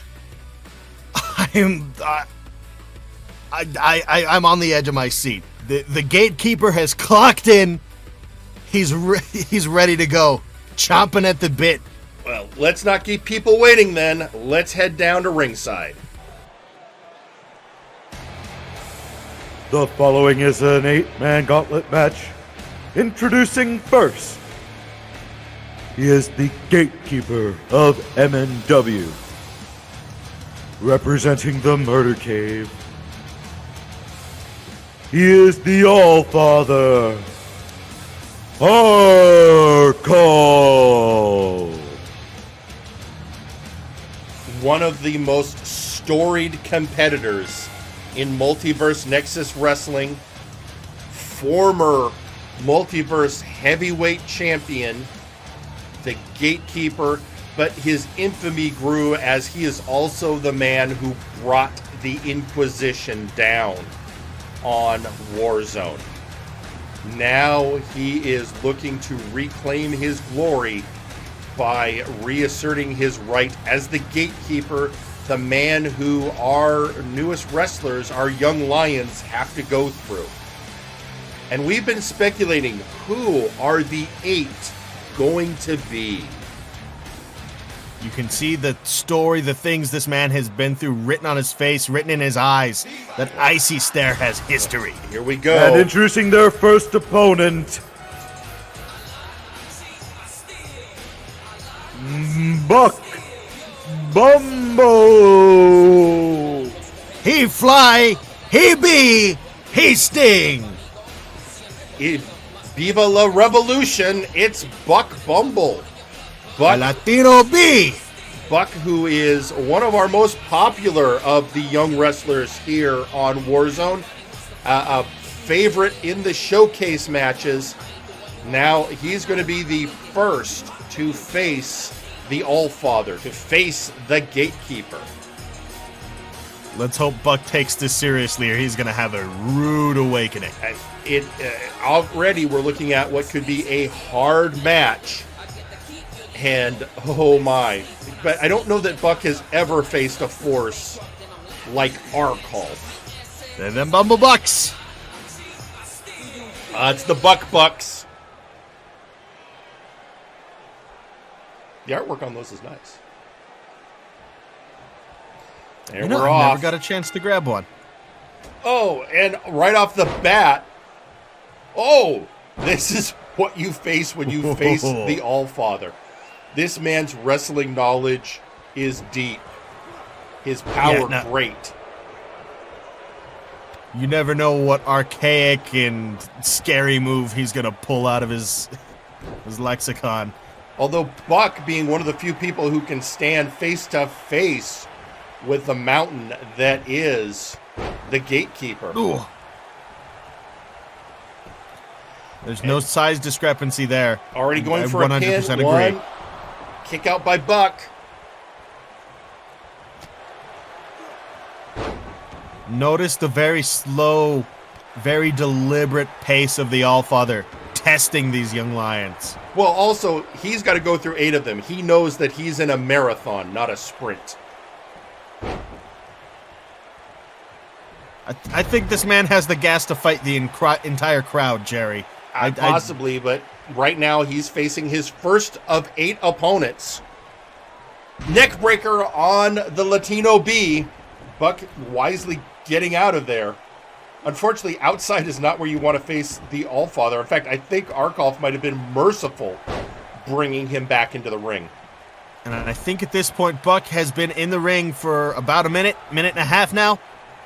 About 2, I would say, by my counter. About 2 at this point. Yeah. He's doing all right. It's early. He is the first opponent. Ooh. Both competitors still fresh. And, now this is not a good place. This is not where you want to be with Arcolf in the camel clutch. Not a good place. This is one of the things that Arcolf actually specializes at. He is good at making you humble. Buck able to stand up to it for a short time before breaking out. And this still tossed there. We're just going to have to see. And with that, we have the Latino being I thought this was going to be bad, but he managed to do a bit of a kick out. Latino Bead speed paying dividends here. That was just a quick jab by Arcolf. That was an almost just virulent, venomous jab. The left hand.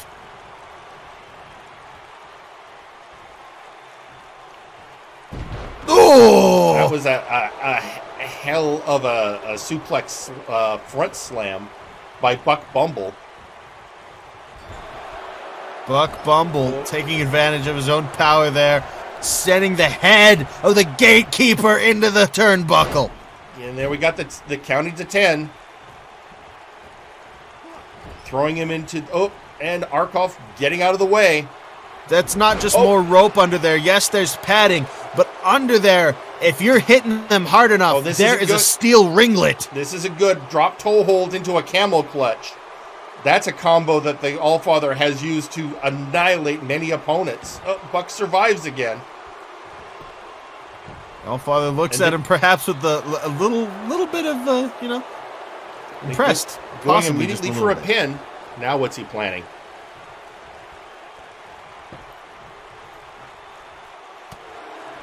Whatever it is, Buck counters. Oh! Slamming the leg. That's, take away the Allfather's vertical base. And let's remember, all the damage Buck does, Arcolf's got to deal with that when he faces number 2, should he pin the Latino B. Everything his opponents do is going to compound until he gets to his final. 2 count. Well, one shudders to think what happens if Arcolf, doesn't approve of one of these young lions. Going to have to see, and here we go. What horrors await those who get stuck behind the gatekeeper. Oh, knee to the face for the Allfather. Latino B showing great skill against the veteran Arcolf. Oh. In fact, busting him open. Oh, that was unexpected. 1, 2. They kick out at 2.5. Skillful showing from Buck Bumble.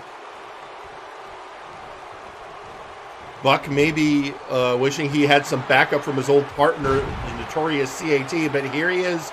Oh no, now Arcolf is calling this one dead. Does he have... I think he's done playing games. And, okay, yep. Oh, yep. I was going to think of, I thought it was going to be a reverse neckbreaker, but instead a lariat. Fun time is over, Jerry. I feel the match genuine has started. I think Arcolf has now decided, all right, there's blood. Ooh. You took it there, Buck. You took it to drawing blood. This is what you asked for. Third camel clutch on Buck Bumble. And Buck taps. He cannot stand. He cannot. Continuing to wrench the back of Buck Bumble. Oh. It's over, Arcolf. You beat him. That's the first. Humble, huh? It's our social outcast. Ignacio Cervantes is the next opponent. I think on his way down he tried to smile at the people, but he just kind of gritted his teeth at them. What a weirdo. Well, now he's going to need and getting picked up and just nothing worse than getting tossed by your head. Hey, Ignacio, maybe try talking him to death. Show him your stamp collection or whatever boring stuff you do. Ignacio already in the center of the ring. Oh, Arcolf wasting no time. Going powerbomb. Ooh.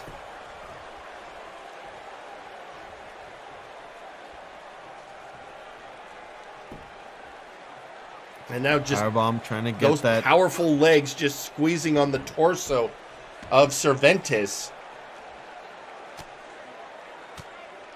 Great amounts of pressure on the abdomen. Cervantes able, with those back elbows, to get himself out.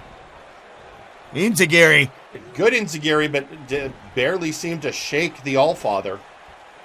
Going for an up and down a powerbomb of his own. I'm impressed that he could pick him up.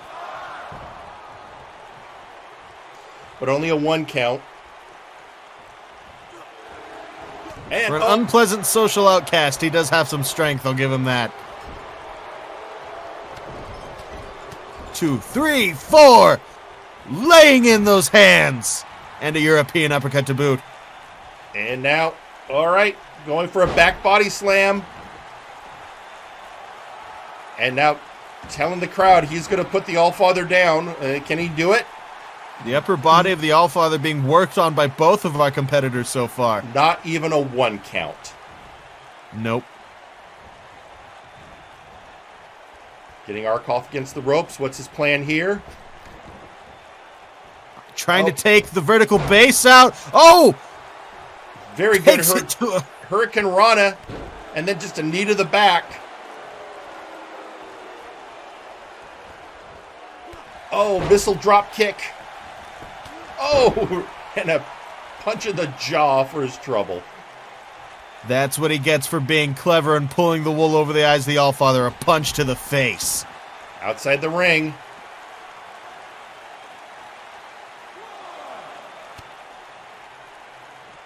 Another right hand.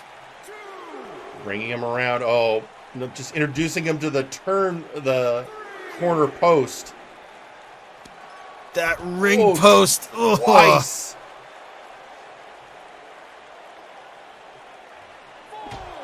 Possibly the only thing here that's more solid than the defense of the Allfather.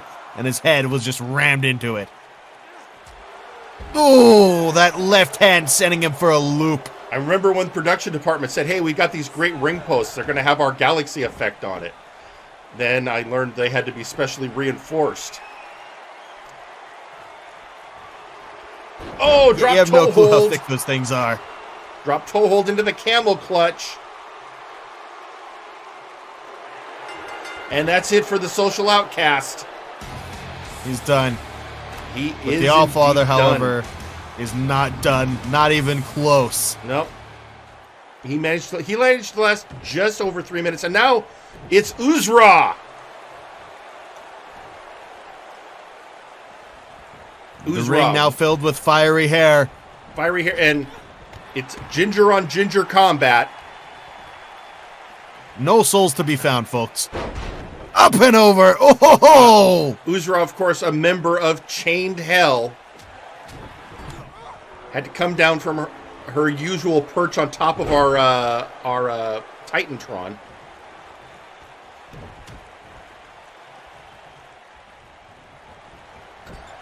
And the spot there. Allfather just throwing Uzra around.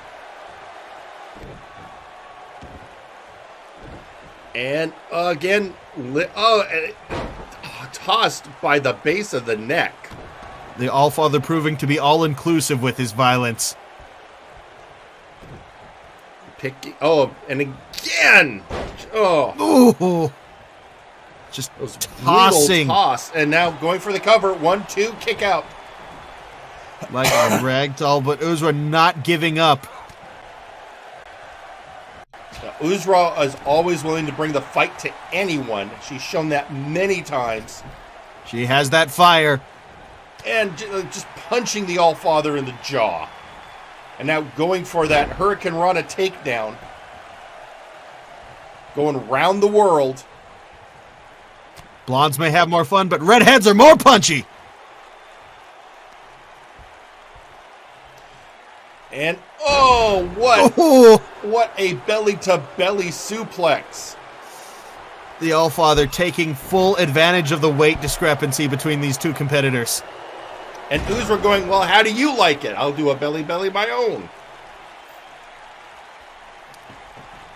Well done, belly-to-belly suplex. Oh, drop of the leg over the face. Now going for a pinfall. 1. Now just a 1 count. Uzra getting frustrated. She knows that Arcolf has already been through 2 tough opponents. And, elbow to the jaw. Oh, whatever she was planning, the Allfather got out of it. Oh no, there's that. That move. Arcolf's, let's look at the power of the legs of the Allfather. And It's evident when he locks in things like that. Only a 2 count, but that had to not only be that had to be stretching Uzra out. Double duty on that maneuver. Only the Allfather could pull out such a technically beautiful move after brutalizing an opponent like that. And another of those leg scissor tosses he likes. Then just an elbow to the back of her head. Uzra going for vision's gotta be spinning. Drop toe hold into a cross arm bar. Pulling her away from the rope. Uzra having the wherewithal to get that angle right. Get out of it, but again, remember Arcolf is a submission specialist as well as a striker. He's determined to get her in that cross-face arm bar. Very well-rounded offense does Arcolf possess. She's still holding on. Could Uzra... Spirit, the determination to not give up is what Uzra's got. Could Uzra actually bring him down, the third opponent to face him? Oh, just raining blows on her. Going for the pin. 1, 2, 3. I think he knocked her out. Absolutely. Those strikes nailing her to the mat, knocking her unconscious.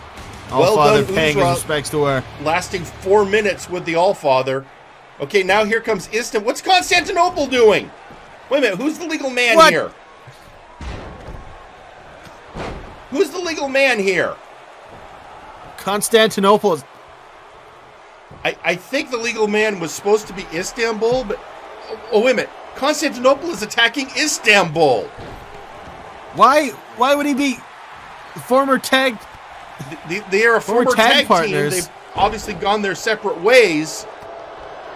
There didn't seem to be too much bad blood there, but apparently it's boiled over. Now getting back to the match at hand. And Constantinople still basically interfering, and he's going to get a what for from the Allfather.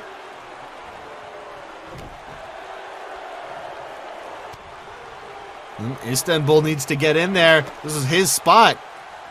His spot, but Constantinople is intent on interfering. And the ref content to let it happen. I guess he's decided just to let him go at it.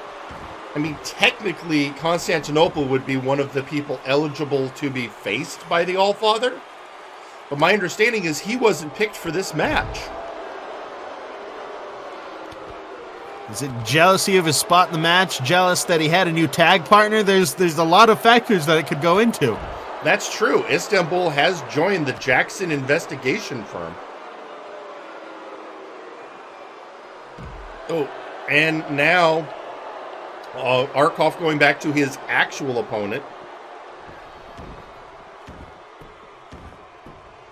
Constantinople not giving up. A constant nightmare.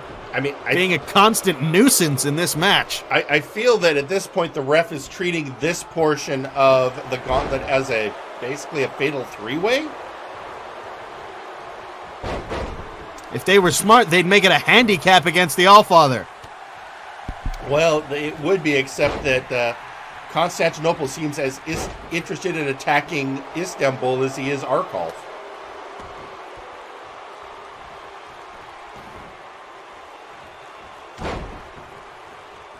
Now getting I think he's going to get a triple elbow for his trouble. Ooh.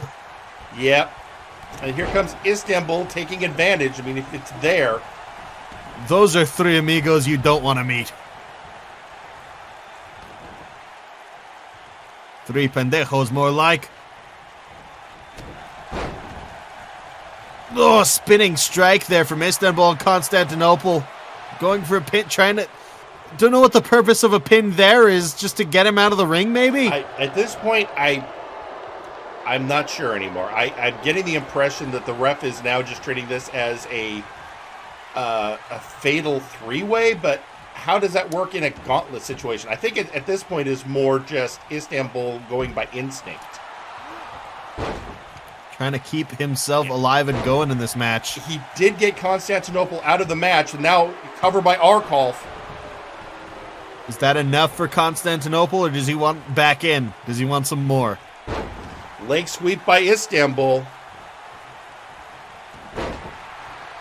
I guess Constantinople wants some more. Not content. Turks don't know when to give up.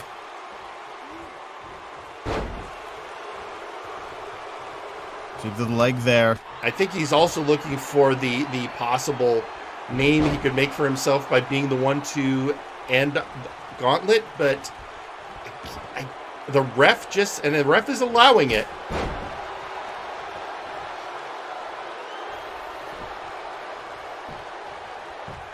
And there's the cover, one, and just a 1 count on Istanbul. And he's rolling to the outside. Right. I think he saw what was coming and was like, "Here, Constantinople, you take that." Yeah, making him humble is.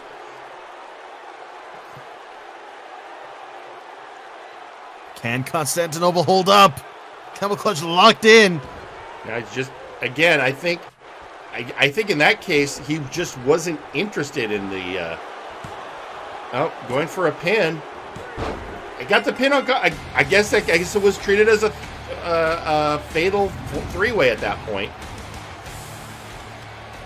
And just as soon as those two got out of the ring, here comes Mr. Enigma, our man of mystery. He was waiting there, already poised. Did he jump out of the crowd? I didn't even see where he came from. I think he just sprinted to the ring as soon as the other two were out.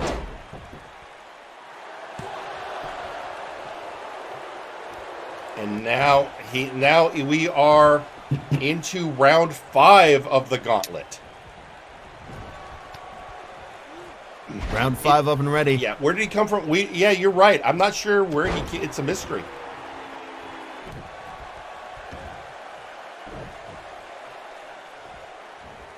Trying to get a replay of it. I don't think that's going to be working out. I'm getting a suggestion from some of our colleagues. They think he was actually hiding under the ring. Well, that preparedness of Enigma. I mean, when you know you're going to be in a Gauntlet match, that means he's been under the ring the entire show. Well, he must be deaf after hearing Raphael Samson hit the mat so many times. That must be loud under there. Well, not to mention the brutality of that hardcore match.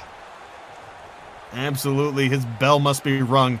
Thank goodness that this match is happening before that 1-hour Iron match, which, by the way, ladies and gentlemen, will be our next match after this.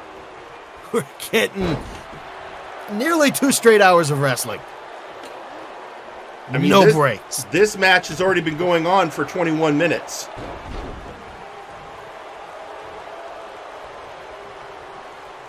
And see how much longer Arcolf can last. Well, not slowing down.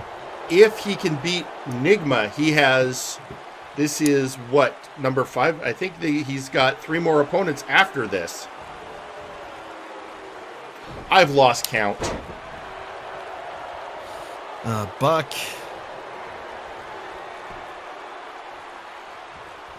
Inesio, Uzra, Istanbul and Constantinople, Enigma. Yes, 5. We're on 6.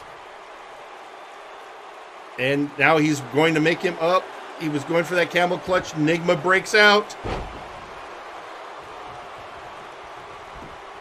Yeah, well, if you were counting the Turkish lights as one singular. Yeah, I am. You know, I got you. If he was under there the whole time, that means he's lucky he didn't get caught with it during the hardcore match while Hireold was pulling out tables. I'd like to see the face of Hireold just looking under there and seeing a big old question mark in the dark. All right. Innovate. He's going for that's a reverse figure 4. But again, against a veteran submission wrestler like Arcolf, not enough, Enigma. Good try. Good overhand right from Enigma, trying to roll up the Allfather. Mm-hmm. Getting a hold of that leg. I mean, figure 4 cloverleaf is one of his specialties. The Cloverleaf locked in. That definitely did something to the leg and knee of the Allfather, but he's not done. Right hands. Now for the pin. It worked on Uzra, but not on Enigma. And, okay, just working on the trapezoids.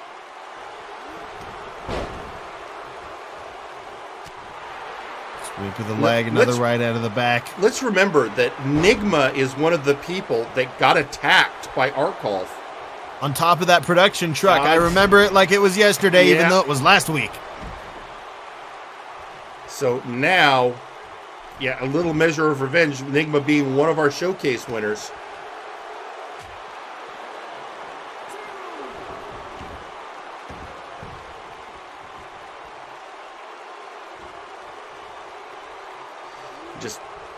Just raking his face.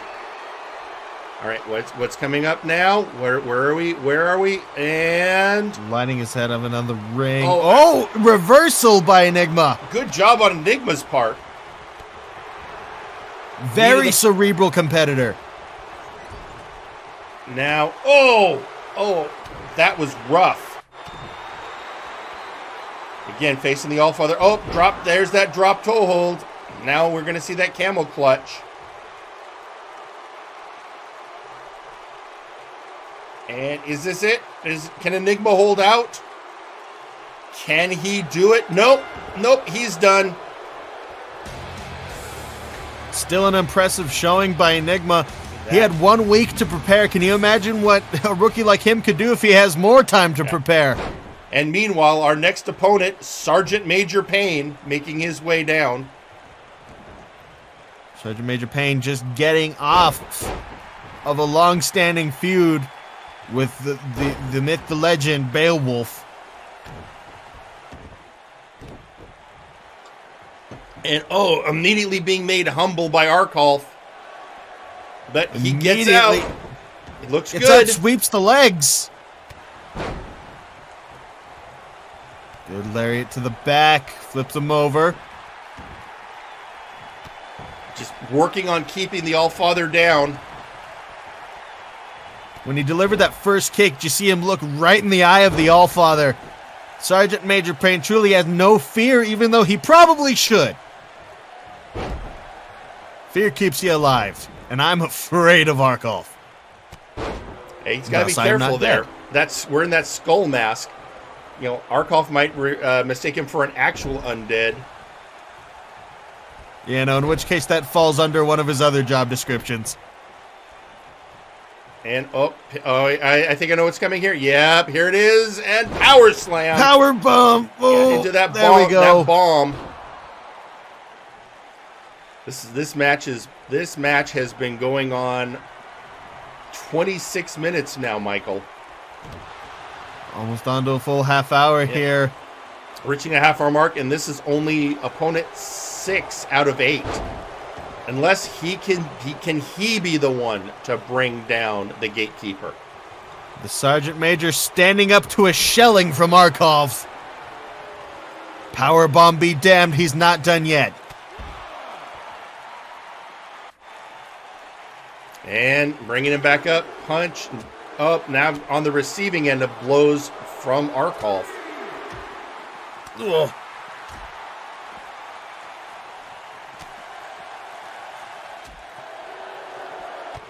I have to imagine the rest of the Murder Cave is backstage taking bets. Knowing them, they're all betting. They're not betting on Arcolf losing. They're just betting on who he's going to hurt the most. Who he's going to hurt the most, how long they're going to last, how many eyeballs he's going to pluck out. I guarantee you Dr. Grimm probably had some very specific medical terminology bet. Arcolf's going to I mean, this would count. He's going to win this one by count out. That's it. Wow. I mean, that's legitimate, although he basically left him unconscious outside of the ring. Oh, and here's Nakano. Wait a minute. It's Blood Money. It's Nakano Blood Money and Mr. Butler out at the same time. I think we have another three-way situation. But I think this three-way is going to be more pointed at giving Arcolf what for. Yeah, this is going to be much more of a handicap match. This is not what Arcolf signed up for, but I have a feeling there's no back down in that man. Not at all. Although at this point, now this is going to be interesting. This is going to be a good test for blood money. Although it's a good test for their newest acquiree in Nakano Kirishima. I mean, you already have an exhausted Allfather. He has been in that ring for 28 minutes now. And he's facing Mr. Butler, a powerhouse, and then Blood Money's newest acquisition, their enforcer, the delinquent Nakano Kirishima. You know, what an odd fit for Blood Money. An aristocrat and his butler, joined by a delinquent. I mean, there's a proud tradition of billionaires bringing in street urchins under their wing. It seems that's what Ugly Dunk has done in the. But now we're going to have to see if Nakano is going to be more Robin or Little Orphan Annie. Or, hopefully not, an investment gone bad. Well, I was going to say, or possibly DDT to Mr. Butler. Possibly Webigail Vanderquack, but that's a whole different thing. Ah.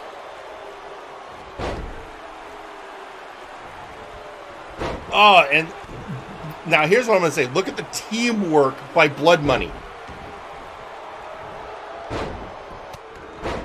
You know, now that I think about it, I hope Nakano Kirishima doesn't have a dog. Oh, God. Why did you say that out loud? All right. And Annie, all right. Fine. Meanwhile, finally, all those blows by Mr. Butler, it took forever for Arcolf to acknowledge one of them. He definitely acknowledged that over press slam. And throwing Mr. Butler out of the ring and now focusing squarely on Kirishima. Oh! Testing the durability of that young lion's head. Going for his own punches on Butler now. Allfather seems to just want to get Butler out of the way so he can test Kirishima. I think Kirishima is much more the young lion he's interested in here. Good fireman carry takeover by Kirishima. I don't think he has any interest of Sir Uncle Dunk's help. And here we go. Back up, both men in the ring against the Allfather. Oh, fake out clothesline by the Butler. Good teamwork by Blood Money, honestly. This could be it. They could be the ones to take down Arcolf. For such a short-term friendship, this is already blooming fruit here. Sprouting forth. Oh, reverse it there. Mr. Butler's not done with Arcolf. Not at all. All right, running power slam. Going for the pin, 2, and a kick out by the Allfather. I think Butler was trying to get his legs up on the ropes to try and get some extra leverage, possibly. And now they're both just sitting there, taking turns, and now Kirishima going for the pin after softening up 2. Elbow to the abdomen like that, trying to punish the cardio. It looks like the plan here is for Butler to soften Arcolf up and then let Kirishima go for the finisher. That is a valid strategy. It seems to be working. No! Twisting out of it does Arcolf. I swear for a moment there Arcolf was actually going after the ref, which we've seen wrestlers do before to get some breathing room. Oh, this... Yeah, some wild swings in that case, I think. Oh, working on the shoulder of Mr. Butler. That was an interesting strategy of throwing Arcolf into Butler, a Butler practically the immovable object. Into the corner. Arcolf again, smart enough to know right moment to get out of the way, but numbers game is absolutely against him right now. And again, Kirishima knows no bounds, one, bringing a friend to his two, match. Oh! Ooh. 2.5 easily. Again, this strategy of Butler softening up Arcolf and then Kirishima going for the pins. I think we're really seeing the effects of this long, drawn-out match on Arcolf now, finally. I mean, we are 33 minutes in, and Arcolf has gone... Is he starting to fade? Maybe. I mean, even somebody as resilient as Arcolf, this is going to wear on him. And this is his... nearly 6 other competitors. Yeah, at this point, this technically is round 7 for Arcolf. And this one being a handicap circumstance has got to be the roughest one yet. At least when he was facing both Istanbul and Constantinople, they were also fighting each other. Still not sure that was official, although this one does seem to be. Mr. Butler just being ever the reliable help in the ring. Hyping up the crowd for Kirishima. And stunner by the Allfather. Sending Kirishima to the corner, and then I think he meant to hit the Butler. Instead, he punched the ref. Well, getting out of the ring to collect his thoughts now, I think. Feel that one. Yeah. Taking a moment to think, absolutely. And then breaking him over his leg. Now kicking the shin of the delinquent, or the calf, I suppose. These are definitely 2 competitors who need to be made humble. Interesting strategy. It seems the Allfather is currently trying to separate the two. The problem is the resiliency of Mr. Butler. Oh! Spinning step-up kick from Kirishima. And we know after the defeat of Sergeant Major Payne, a count-out victory counts.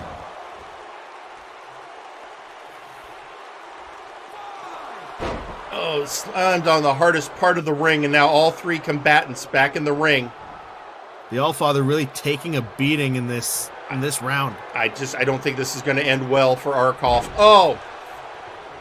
And now this could be it. And Butler just going for the pin himself this time. 2. Oh, and a kick again. The Allfather finds the strength to kick out. Heaving the weight of Mr. Butler off. And kicking in. All right, here we go. Yeah, I as much as I am impressed by the power of the Allfather, technically he has faced, well, at this one point, he has faced 9 opponents in the ring. In 7 rounds. My understanding is there is still 1 person on deck should Arcolf somehow manage to beat the odds. Oh, pounding the drums of war. Task ahead. Shades of Arcolf Johan have what Yon. it takes. Not even acknowledging the punches of Kirishima. Not done beating those drums. And he's not done beating on Kirishima either. Luthez press. Butler out at ringside. Oh no, if Arcolf can manage... Oh, if Arcolf can manage this. What's he going for? Drop toe hold. Which one is he going to go for? The camel clutch. Butler toe hold into the camel clutch. Butler needs to get in and break this up. Too late. Too late. Kirishima tapped. Made the delinquent tap. Too late for Butler to try and break things up. Oh. And here's the final round. The Allfather, the Gatekeeper versus the Legend Incarnate, Beowulf. You have to wonder what Sergeant Major Payne is thinking backstage.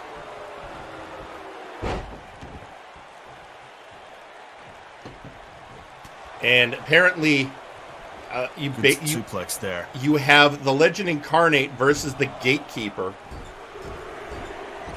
who we still, Arcolf does seem to have resemblances, let's say, of other mythological figures. This may take it to a more personal place. Who knows? This could be the edge that Arcolf needed to dig deep and win this match. Very well, but at this point, Arcolf has been in the ring 38 minutes. Arcolf draws on emotions like no other competitor.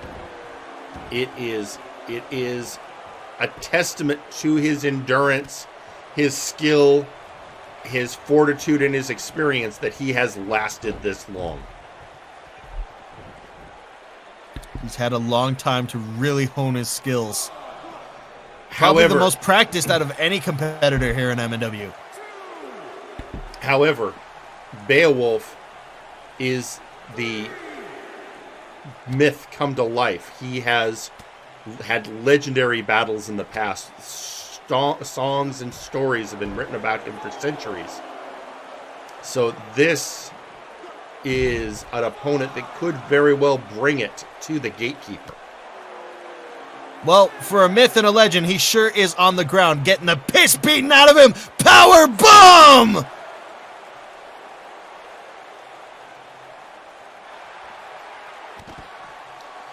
And we're getting a tweet out from the Chocolate Zombie Graven. They call him the Gatekeeper for a reason. He might have held back in Flashbang because of Rabbit, but now everyone is seeing what he can do, and it's getting me a little itchy. Look, Graven, you're on another show, all right? I appreciate you guys. I do. I love Flashbang. But Graven, keep your dirty social media on Flashbang. Thank you. I was actually transferred over to be their road manager when they started and split off from Warzone before I came back here for this gig. So I appreciate you guys, but dude, you're not going to face him anymore. He moved back over to this show. Yeah, I used to interview competitors on Flashbang. That was my first job here. Yeah. All right. And 8 count, and we're back in the ring. Beowulf bringing the Allfather. They now we have hit the 40-minute mark, Michael. Arcolf has been in the ring. My God. 40 minutes. And he has faced a grand total of 11 opponents in that. I made that comment earlier about him fading, but now where is this energy coming from, Jerry? There's that bridging pinning predicament. 2 count, but that had to have stretched out Beowulf. Something fierce. You know what that bridging pin does? It makes you unable to use your abdominal muscles to kick out. Usually you use that to do a sit-up type of motion along with your legs to propel your shoulders off the mat. Oh. That makes it all upper body, all legs. Beowulf takes the abdomen out of it. Beowulf, I think he managed to actually hit the Hawkshaw. And now he's, here we go. Dazed the Allfather enough. No, it hasn't. Those powerful legs. Those powerful legs of the Allfather coming into play. Sending him flying into the ropes. I was convinced Beowulf had this one. And now he's outside the ring being stalked by the Gatekeeper. Note to all competitors, lock a leg submission on the Allfather at your own risk. Right, so I misspoke. I'm getting told that was the Deathstroke and then the FTB. Only now it's the elbow to the back. Yeah, just a straight beating Arcolf is giving Beowulf.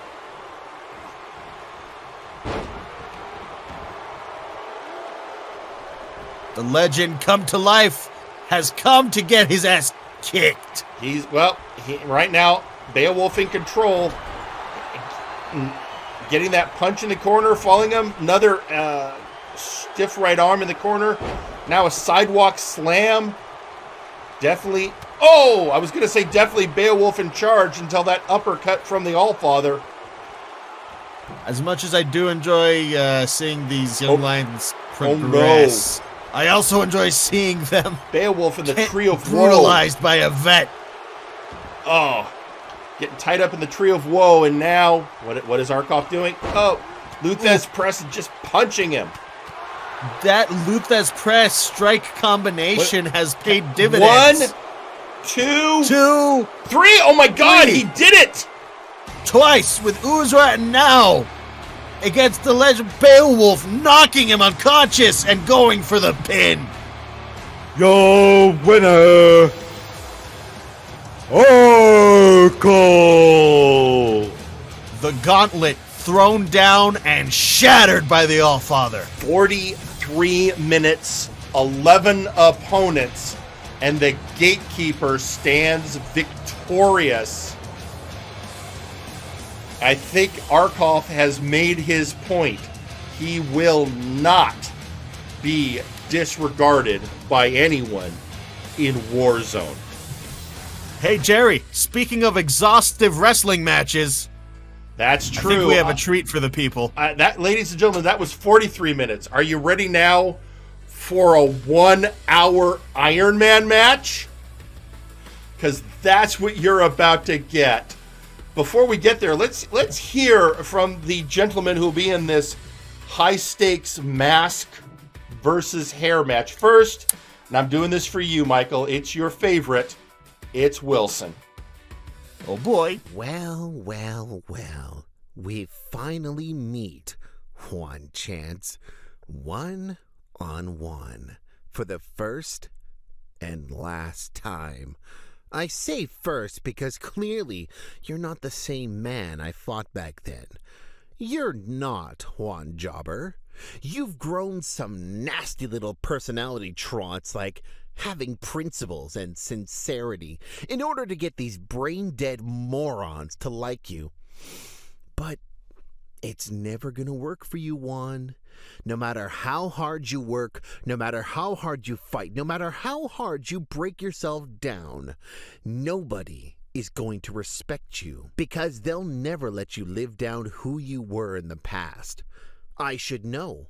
I've worked double duty, showed up every single week, did the job for the dumbest shit, and put on a constant marquee matches, and what thanks do I get? I get a fat, out-of-his-element commentator throwing me in showcase matches and calling me a mid-carder.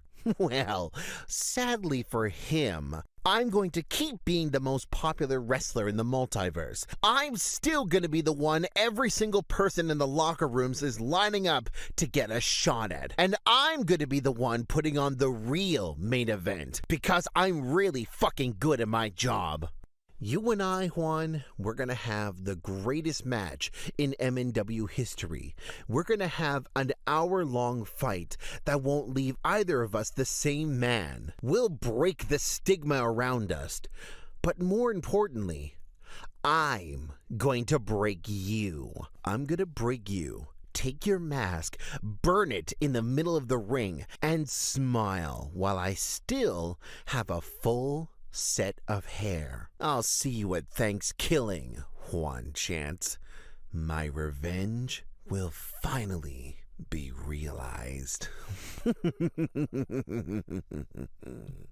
And in course, to be fair, let's now hear from his opponent, Juan Chance. Chance. The year of 2021 has been a rough year for many. Even though it is close to being over, I am not going to go out on a whimper. I am going to go out with a bang! Work rate Wilson. I admit, you are a great wrestler, but I cannot respect you. I have waited for this opportunity since the very day I stepped into the ring. And as a jobber, I challenged you for your championship, where you humiliated me, pushed me over, and stepped over me like many have done in the past. You wanted to treat me like I was trash, but that didn't happen, did it, Wilson? No, the crowd cheered for me. They called me the chosen one. And unlike then, where you came out on top, you're gonna come out of this match between us now, bloody, beaten, and then bald. Wilson, you have spit on the graves of my familia, and more importantly, you've disrespected generations of luchadors. So when I step into the ring, I don't want to come out with just your hair. I want your head, Wilson. Terminanos este el ring, Wilson. Sodo adre arriba. Adios, pit. Some strong words at the end there from Juan, and tweeting out on social media is Maximilian Thunderthighs. This message is approved by VIP. All hail Wilson. All hail VIP. Juan, just tap out. Please, just tap out. Yeah, and also, I would translate what Juan said, but I don't care. You know, so again, mask 1 hour Iron Man match, mask versus hair. Also, there's a little side bet between Michael and I, depending on the outcome of this match. And get this, guys. Jerry thinks that Juan Chance has an inkling, a sliver of a hope at winning. It's ridiculous. Jerry. And if he does that, then at some point in the future, we're going to have a wrestling training session between myself and Michael. And if Wilson wins, you're buying a Wilson NFT, and you're going to make a lot of money. We'll see about that. Have you been reading about the hacking of NFTs and them showing up on Pirate Bay? Let's not worry about that. I want to get to ringside. I'm excited for this match. Let's get to it. Ladies and gentlemen, the 1 hour Iron Man match, hair versus mask. I got to check my phone real quick. The following match is scheduled for 1 hour and is an Iron Man match. Introducing first,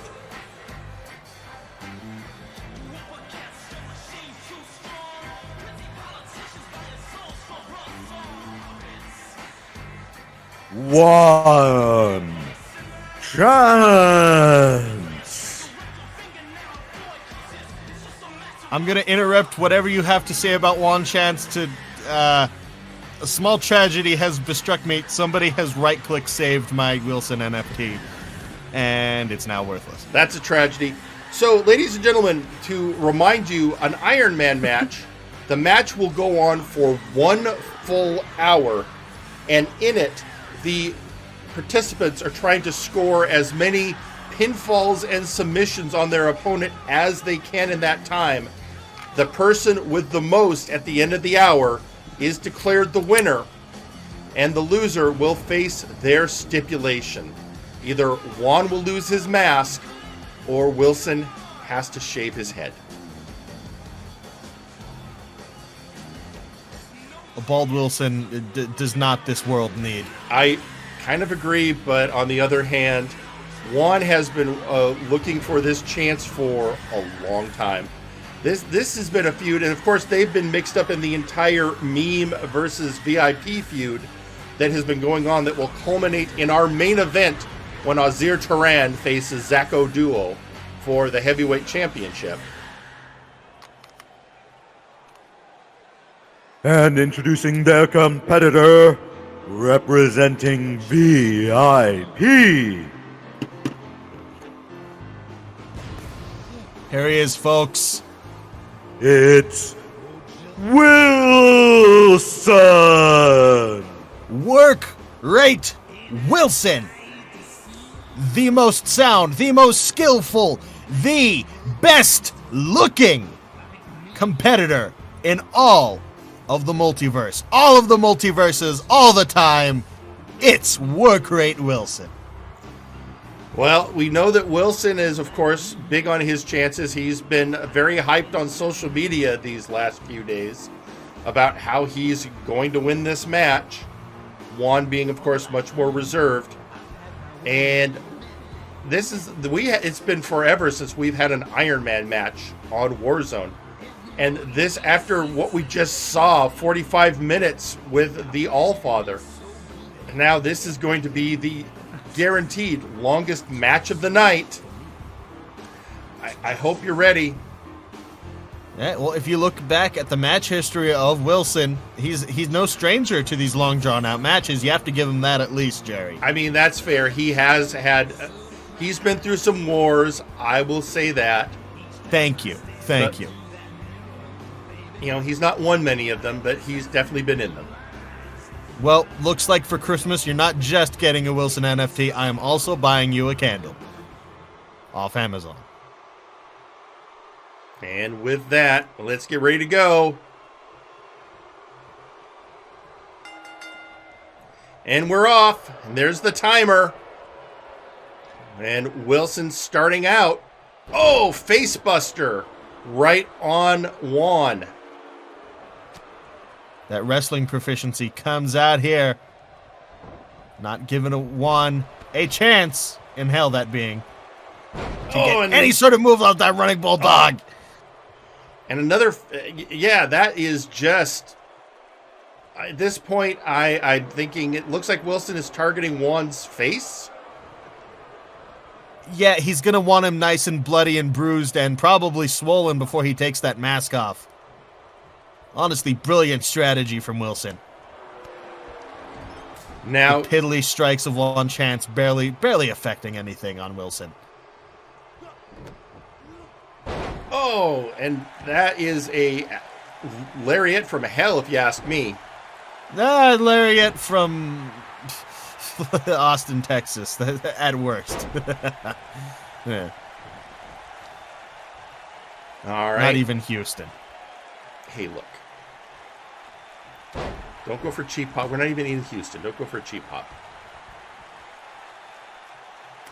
And Wilson, just do 2 of those jumping elbows in a row.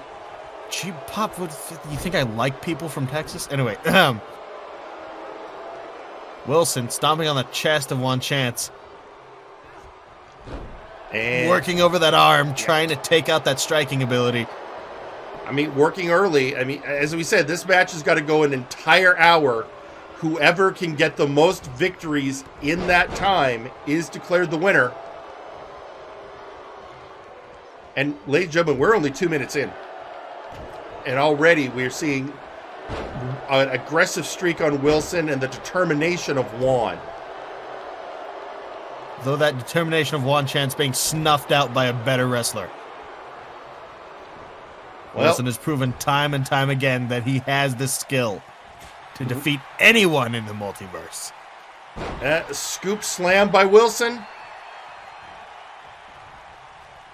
And dragging Juan towards the center of the ring and just stomping on his chest.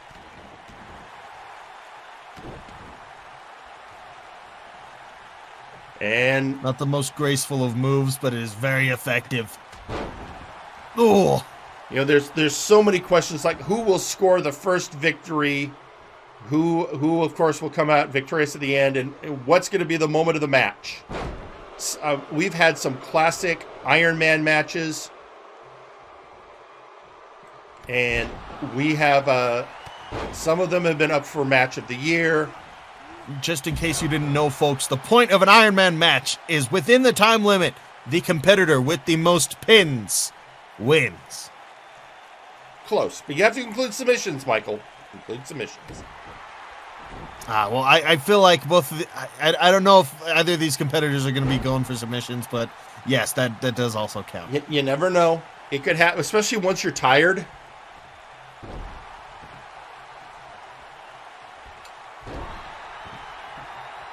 That's another thing that I don't personally know, Jerry, is the order of operations for things in the wrestling ring.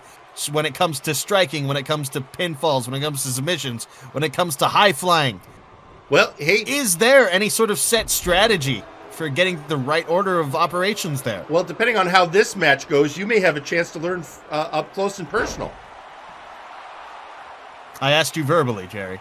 And we can go, well, that's a lot to, I mean, I know we've got an 50, little over 55 minutes to go.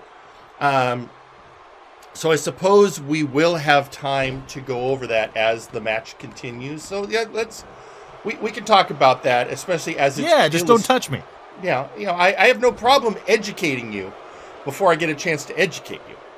And meanwhile, a spinning takedown. Yeah, it's just a cheap move trying to appeal to these cretins in the audience. Well, and going for that submission move, but Wilson having it scouted, getting out. We're almost 5 minutes in, and no victory yet, but we've got a long road to go. Ladies and gentlemen. The desperation showing. And here we go, and it's going to be... In the not too distant future, next Sunday AD, there was a guy named Joel, not too different from you or me. This song ain't about him, it's about a group named Meme, who watch all these crappy matches when they become obscene.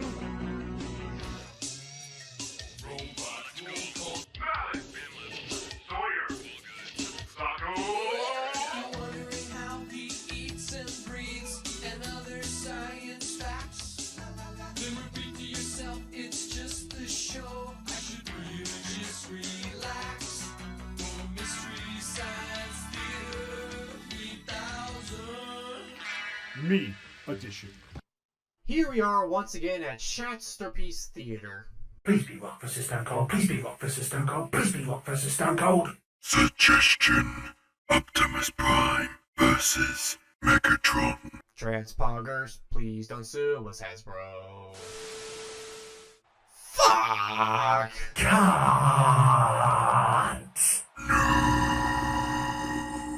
I have to wrestle a VIP later. I damn sure I'm not sitting through a second one's match.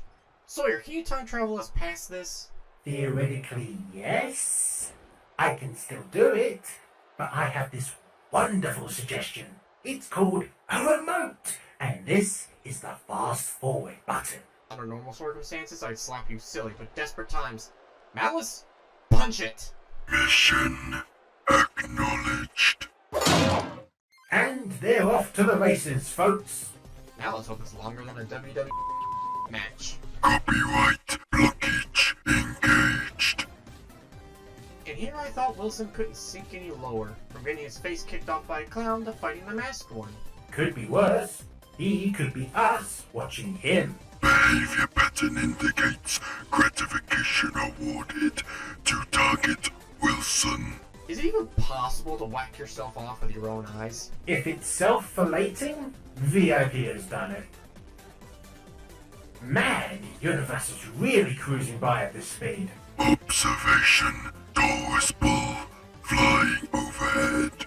And right underneath him, the constellation Feces. Oh hey look, a line's belt broke.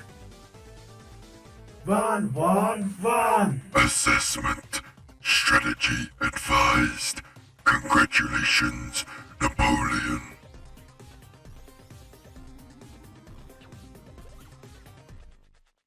Odds calculated of match completion prior to required energon consumption. Results not good. Ah, they're going 65. They'll finish in 3 billion years. I imagine Wilson's face is what happens when you leave a potato in the microwave.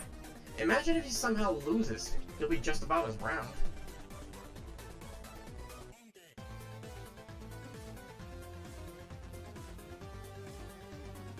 Robot Christ, this is taking forever. Optimus Prime ceased functioning faster than this. At the rate this is, this will end in 30 minutes. Sawyer, please time jump us at the end. Mate, I can't just go time jumping. The ramifications of doing it on a whim could be... Malice punching it. Wait, what? Wait! How? Inconceivable. The little masked wimp actually did it. Well, congrats are in order, at least. Processing. Processing. Processing. Processing. Processing. I can't believe it happened. Oh, at least it's finally over. And I'm sure nothing will come about of our time-traveling jump back there. Query. Who could tell? Don't care. I'm outie. What an amazing match that was, Michael! Oh my god! Oh! You know, he had him. He had him, Jerry. I mean, it came down to those final moments when they were all tied up. I was absolutely convinced Wilson had it, but One Chance managed to pull out that final surprise maneuver at the end. And he was about to pin him. He was about to break the tie. He was about to pin him, Jerry.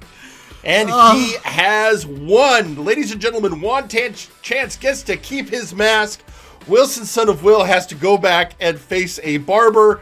And hey, Michael, so we're going to have to figure out the date for your training session. It's going to be bite me. Great. Tweeting out on social media, we have Gore Wheel. Okay, why is my clock getting weird? Gits? I have no idea.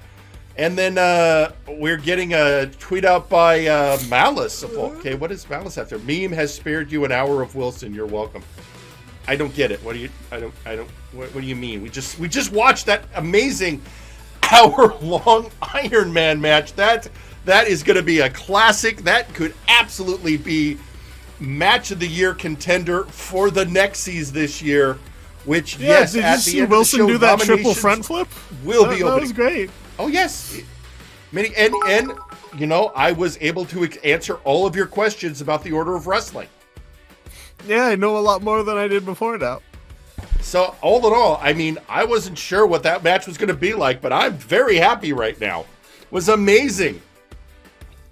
Yeah, and sure. Kelly is tweeting out on social media, free drinks for everyone for that awesome match. See, even Omega Club is deeply impressed.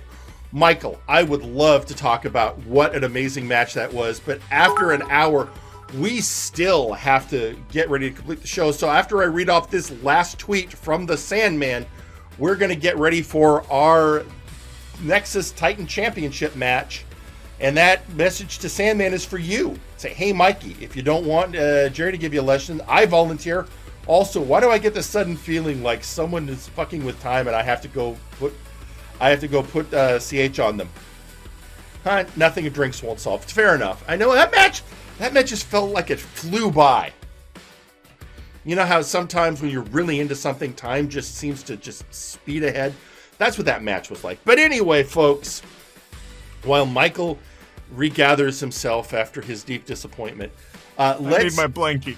Get ready for the Nexus Titan match by hearing from the current Nexus Titan champion, ladies and gentlemen, the Lady Boots. As punishment for all those idiotic letters, you will all suffer these cheese buns as penance. First, the window at my very special toy store gets shattered by this past his prime jock acting like he's a fucking cop.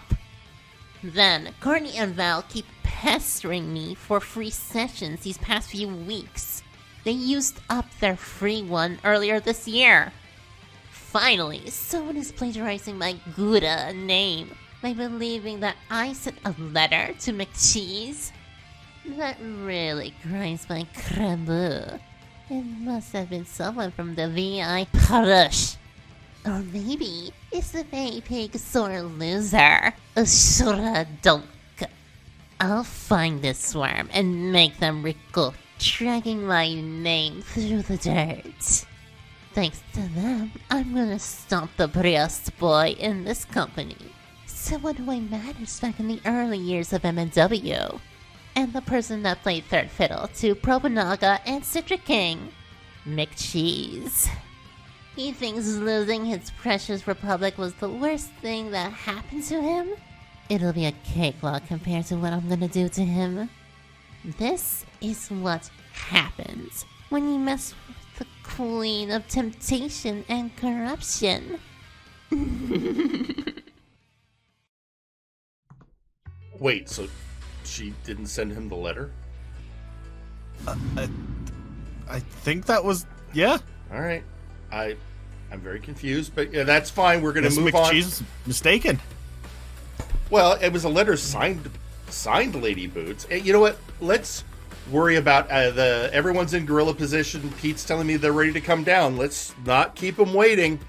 Ladies and gentlemen, our penultimate match of the night. let's go to ringside. The following match is scheduled for one fall and is for the Nexus Titan Championship. Introducing first,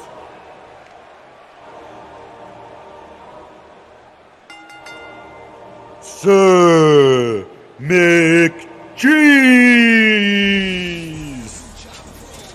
Wait a minute, that's the three. Meme, are you up to stuff? Look, I know.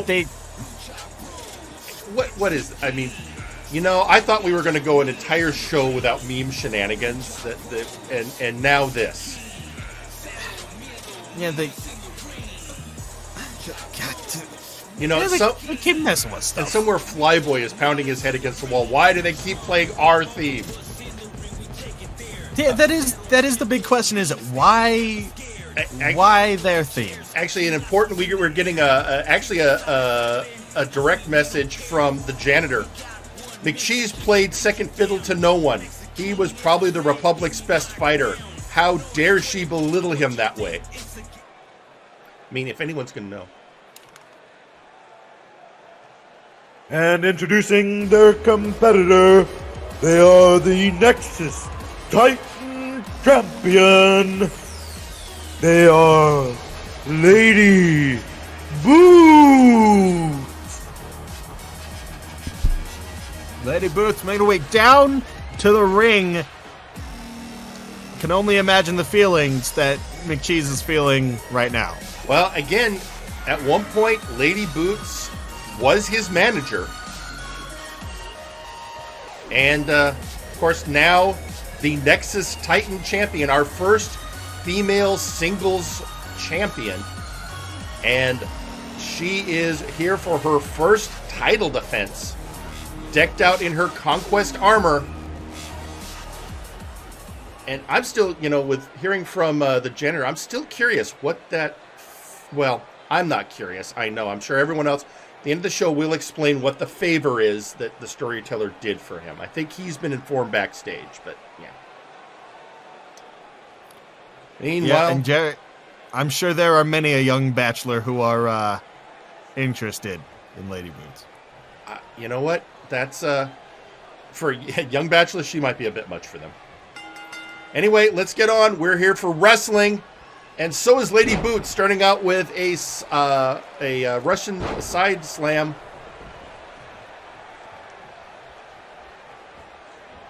Yeah, that Russian side slam, finding purchase, trying to get McCheese up, but that surprise roll up, the most devastating move in all of wrestling, gonna damn it. I mean, the good boy is definitely got his tricks. He is a skilled wrestler. He is a veteran of the roster. Did you see the snap of that neck breaker? Oh, I did. God. It's a huge opportunity for McCheese. He hasn't had a lot of chances for gold since the dissolution of the Republic. And now he's being brought to the center of the ring by the Lady of Conquest. And... Oh, no, she's hung... Oh, this is going to be bad. Strung him up for a knee to the face. Finding purchase on the forehead and temple. I mean, she's got those dangerous knee strikes. And, all right, this is going to be... And then just kicking him in the face. Can't forget, though, the well-maintained physique of Sir McCheese. Just because he wears that armor doesn't mean he has anything to hide. Oh, and we've seen that before. Again, he's being noble by not revealing his greatest weapon, which is those abs, them abs, them abs, them tasty muscles. So a neckbreaker there, and getting her tied up, and again knowing that he can give her no quarter. He knows how dangerous Boots is. Yep, trying to neutralize that danger with some elbows to the head. Now stomps to the back of the head. He's got to be careful, especially the problem is once Lady Boots is on her feet, she's at her most dangerous. Another Russian side slam. No matter how pure and Gouda he seems to be, he can have a mean streak if he needs it. Well, and you need it especially because, let's face it, Boots is most dangerous when she's standing up because the best part of her offense involves her feet and kicking the hell out of her opponent, or just a drop toe hold like that. Bringing him over, setting. Oh, this Boots. Oh, I'm sorry, Boots. I'm sorry, McCheese. I'm sorry. We all feel for you, sir. Don't destroy those beautiful abs, Lady Boots. They'll be kick to the gut, to the abdominals. Oh, no, she's charging it up. This could be a stylo. Oh, just going for a pin. I thought we might see a stylo or a kiss the boot.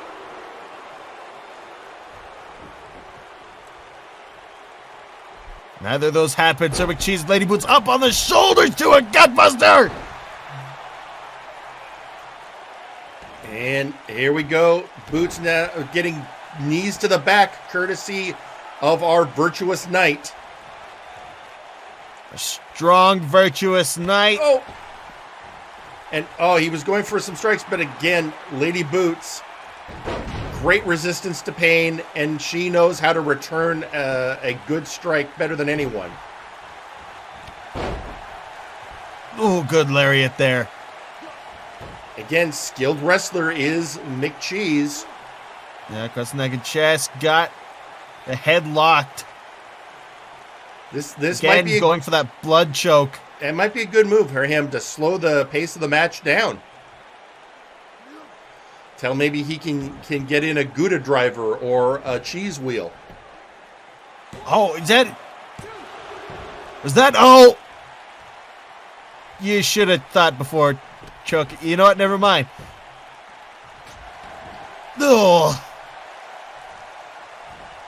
Those elbows are effective, though. Not effective enough with that hip toss, Lady Boots. And now we have, we've got some, a lot of social media activity. Go Boots. I think I'm going to puke for saying that, said Kelly. And then R. Sawyer tweeting out, Boots better stop with the temptation and corruption. Crabby claws are not just unhealthy, they are chaotic. A lot of people have a lot of feelings. You know, people were really calm and not a lot of tweet outs during the Iron Man match. And that lasted an hour. It seemed people were pretty quiet during that Iron Man match. Some people in the audience even seem to have this sort of malaise thing going on, but that was probably just in awe of Wilson. Just a one count.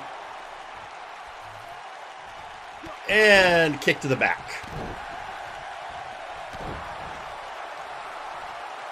And McCheese playing to the crowd. You know, he loves the people, and the people love McCheese. And, McCheese is cool. I think he was getting ready for maybe a cheese wheel, but Lady Boots countered. Lady Boots countered with a choke of her own. Arm across the throat of McCheese. Legs locked in around the abdomen. Nope. McCheese breaks out.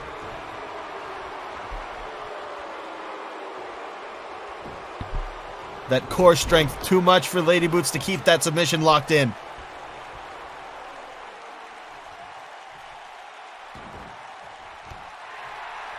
And now Boots just pressing on his neck while pinning him. Again, McCheese kicks out.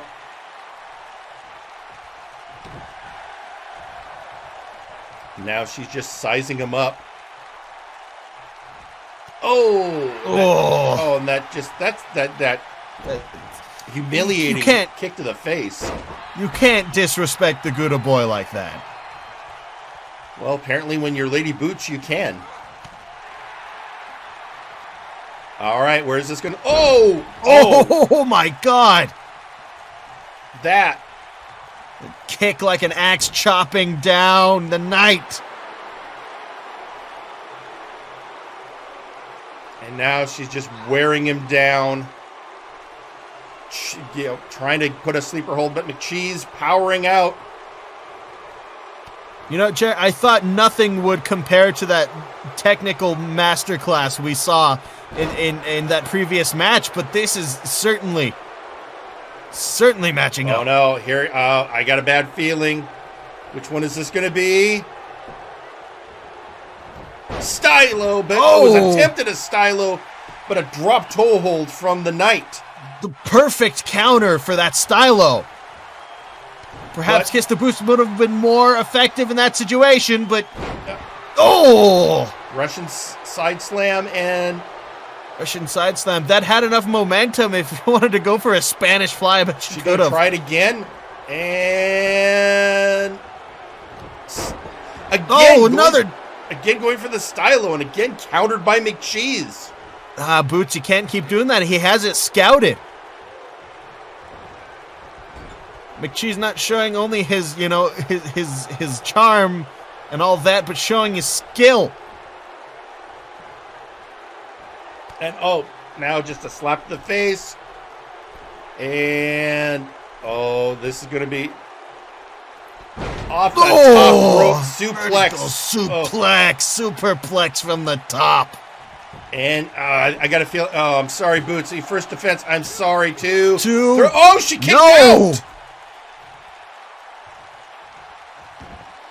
McCheese just doesn't know what he's beside himself. Perhaps that cannon is not so much glass after all. And where are we going? She's sizing him up again. Dropped McCheese to the back. Perfect grab to the legs. Oh, not the arms. Aha! Stretching those tendons that... And what she... That rocked the house.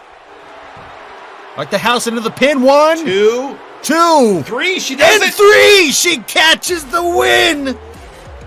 Your winner and still Nexus Titan champion, Lady Boo. All right, get out of there. Get out of there, McCheese, before you lose your innocence.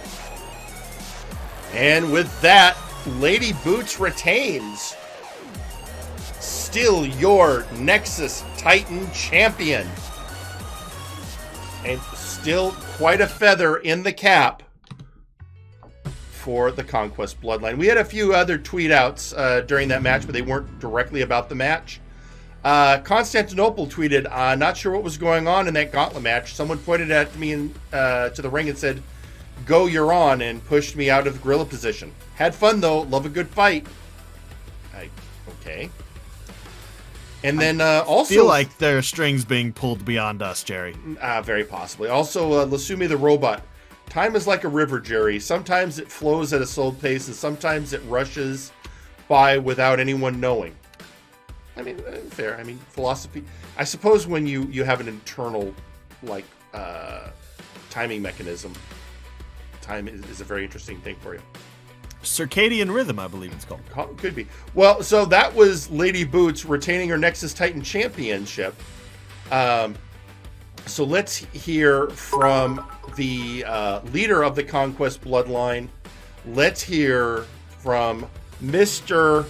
Money in the Bank, Sam Jax.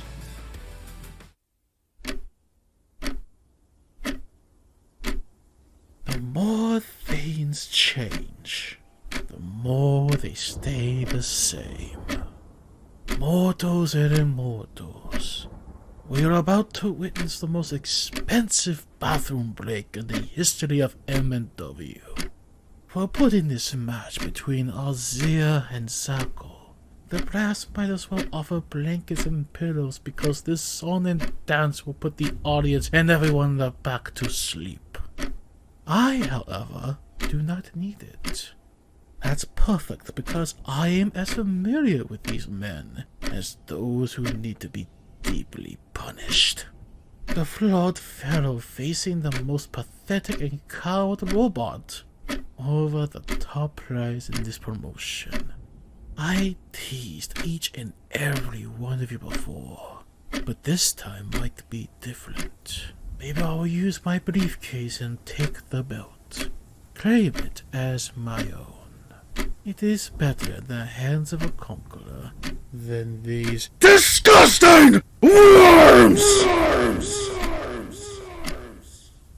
My ascent will be the beacon of the era of conquest, and we will continue our dominance for years to come.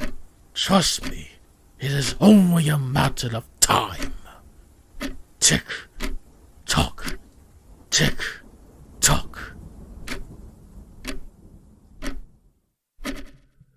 So after those strong words from the leader of Conquest Bloodline, we're ready for this match, but being told before we can go down to ringside, there's one more thing. Apparently, VIP actually paid ad time for this. What did they pay for? Well, we're about to find out here, ladies and gentlemen. Good.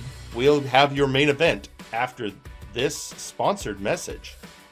Yo, you think this is a game? You think I'm a joke? You better sit down and listen hard there, folk. I gotta donate you some lyrical economics, so lip up and sit up for the Doctor of Abonomics.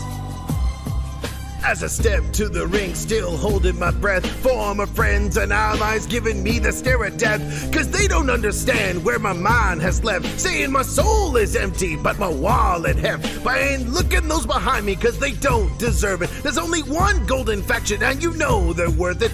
You better take an Elo Bones or you'll be hurting. Best wrestling squad is here, and that's a certain. I really had to change from the green to the gold, donned on the white and purple, and I do what I'm told, fool. I'm the new recruit to the future champs to be, so be rumbled and be humbled by the new VIP. Now working all my life, serving in the VI paradise. Don't think and jumping twice, serving in the VI paradise. Now working all my life, serving in the VI paradise. Don't think I'm jumping twice, serving in the VI paradise. Look at devastation that we're all bringing. Suplex Sam brought the buzz and the horn is ringing. And when the lounge opens up and our team descends, means these other faction times are up and they meet their end. The beef is bringing up the size and all the muscle. Suplex Sam keeping merch good, he's on the hustle. Then there's Work Rate Wilson, no one is quite wittier. Cross him hard and he'll hit you with this famous I'm prettier fool. Dr. Albonomics, he be scratching so slick. You better move fast, be last, you gotta be quick. The crew and I'll be showing up, and we're taking a stand, and we're led by faction leader Mr. Ausir Taran. Now working all my life, serving in the VI paradise. Don't think and jumping twice, serving in the VI paradise. Now working all my life, serving in the VI paradise. Don't think and jumping twice, serving in the VI paradise. On my neck you'll see gold chains on me. We may not agree, but I serve VIP. On my neck you'll see gold chains on me. We may not agree, but I serve VIP. Well, that was definitely a thing that happened. I'd say it brought a tear to my eye if I didn't already cry all my tears at the ending of the Wilson match. I really hope we don't get Coolio's lawyers coming after us. But in the meantime, ladies and gentlemen, it's time for the main event. And because of how prestigious a moment this is, let me introduce our special co-commentator for this match, straight from Friday Night Flashbang. Ladies and gentlemen, it's Eric Genericson. What's crack-a-lackin', peeps? Hi, Eric. How's it going? Michael, congratulations. I heard the great news. When do you start training? Shut up. Didn't we talk about this last week? I think we did, yep. We did. I get to remain NFT free. It's fantastic because, I care about the environment. But hey, what? Guys, isn't there a match happening? There is, and let's go to ringside right now. Yeah, let's do that.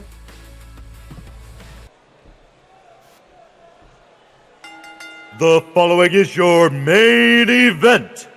Scheduled for one fall, this is for the Multiverse Heavyweight Championship. Introducing first,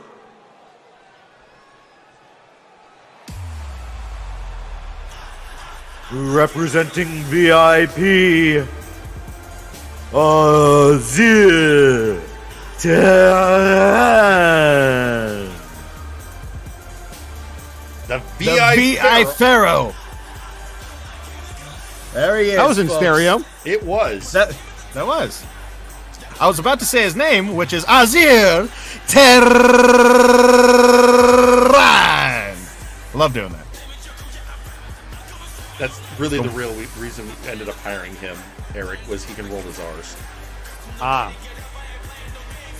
And my interviewing and journalism skills, right? So this match has been 6 weeks in the building. The war we have seen between VIP and Meme and their allies, all leading up to this moment. Ausir Taran. That is right, Jerry. And here we go, the war of the R's. Oh.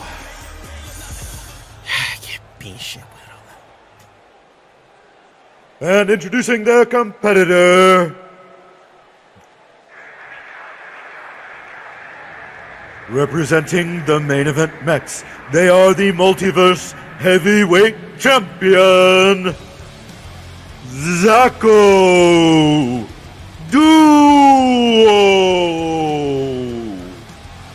And here he is, our champ. And I have gotten word from the back that although he has been cleared to wrestle, that Sawyer was not able to complete all the necessary repairs on his arm. Still working with that bad arm. The leader of Meme with their new milquetoast outlook, it seems. I don't like their new lease on life, Jerry. And there is no person that I would want to face less than Ausir Taran with a bad arm.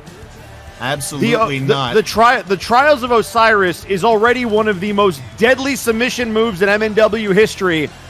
Knowing that he is a wounded animal in that area, I don't know how Ausir is not going to come out with this championship. I don't know what Zako can do to avoid that armbar. There are so many different ways that Ausir can apply it. So many different positions he can apply it from. He can take you to the ground. He can apply it on the ground, out of grapples, out of strikes. It's insane. The real question is, does Zako have a plan, or is this simply just not giving it up attitude? What's the reason he's out here? He's a fighting champion. Simple as that.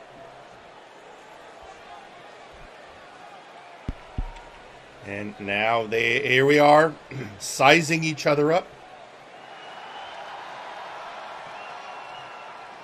Taran taking it in. Interesting that he left VIP in the back. Likewise with Zako and Meme. I was expecting an entourage for both of these individuals. I have a suspicion on that. I think both teams are backstage keeping each other in check. I believe what you mean to say is both teams are backstage brawling. Although here's my other question. I couldn't help but notice that Meme once again got involved with their nonsense.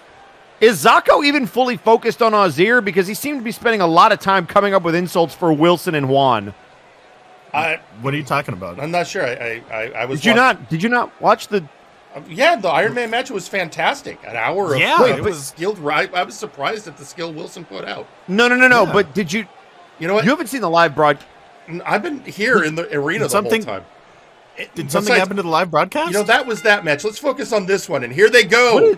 Our main event tonight, folks. Heating up right away. Wait! Look at right off the bat. Oh, no. Immediately. Trials of Osiris immediately. What did I say? He can apply that from multiple positions. The off switch into the Trials of Osiris. The fear of the VI Pharaoh immediately put into Zako Duo. You have to imagine what's going on in that cranial case. And now targeting the arm. And Jerry, this is what I was talking about. Ausir is going to take advantage of a wounded animal. I absolutely agree. I mean, this is just the soundest strategy you can have. You're Ausir Taran, and you know, again, look at that. And now almost Fujiwara armbar locked in.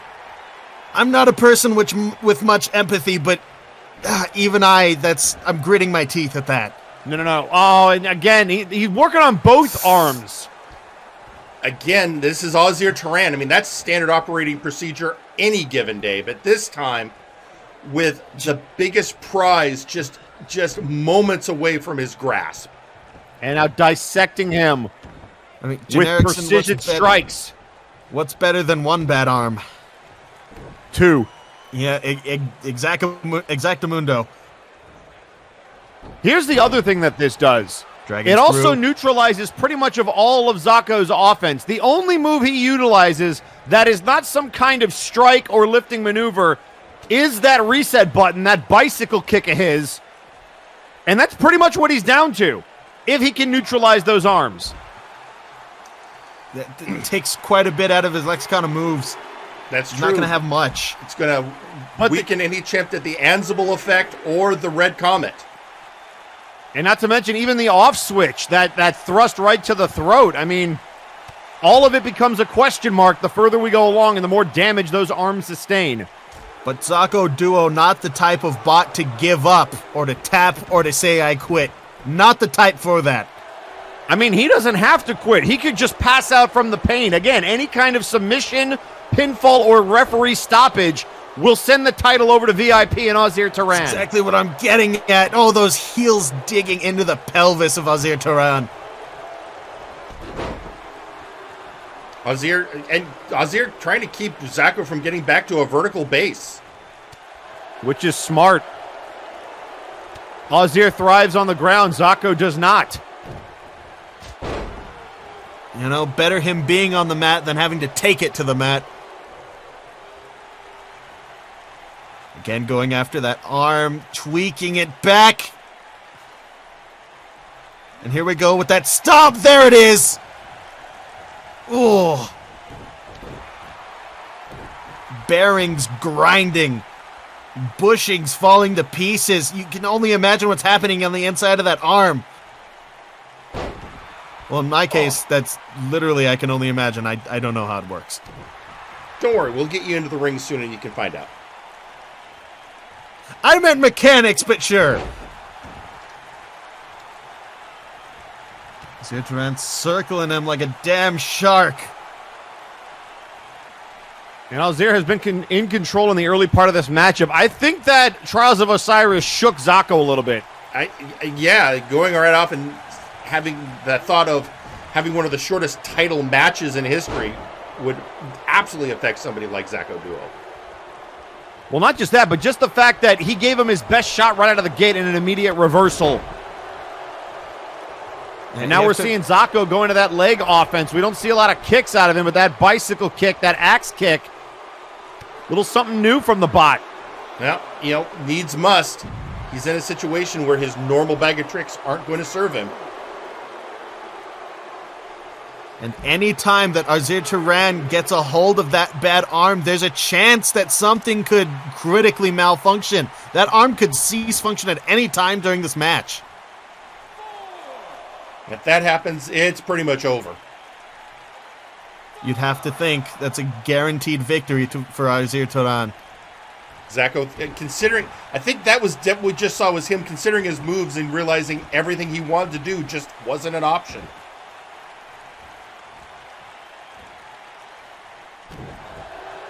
And lots of me possessing the capacity for emotions, so you do have to wonder how high the emotions are running for these two competitors. How cool have VIP been able to keep it? How cool have Meme been able to keep it? Well, you have to consider... Drop kick through the ropes. Drop kick through the ropes. I was going to say the other thing you've got to consider is the effect of the war that Meme and VIP have been having over the last 6 weeks. I mean, who won last week? This is true. This was, a decisive victory when Ausir Taran tapped out Malice. Malice, yes. Having tapped out every member of Meme at one point or another. That's going to be a huge boost.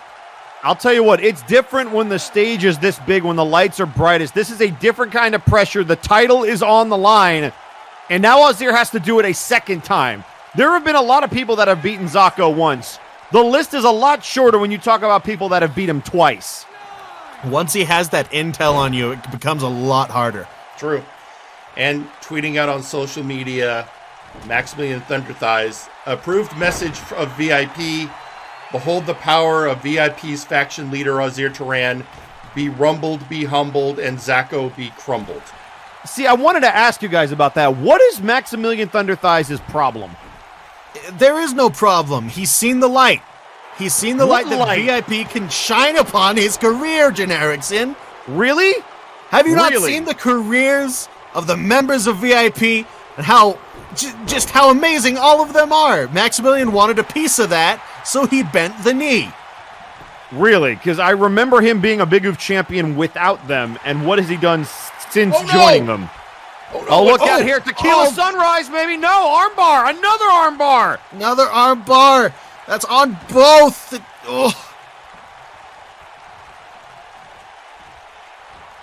Zako got out of that one quick. Vertical suplex. I mean, he had to.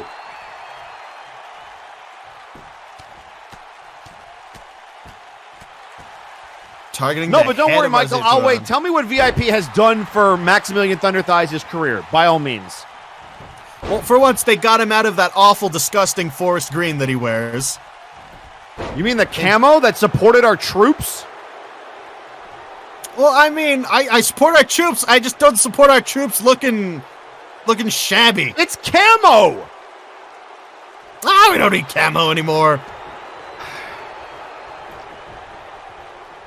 And now Zako trying to take a page out of Ausir's book with those stomps to the arm.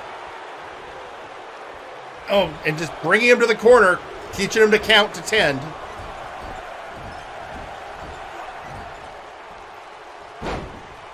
I think he's learned at this point. Our audience loves counting to 10. Zako just trying to decide what he's going to do. Try to end this is what he's going to do. And 2 count. Not enough.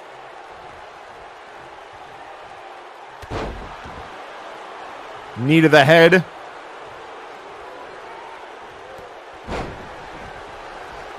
You hear that chant, fight forever sometimes. If these two men could, I think they would.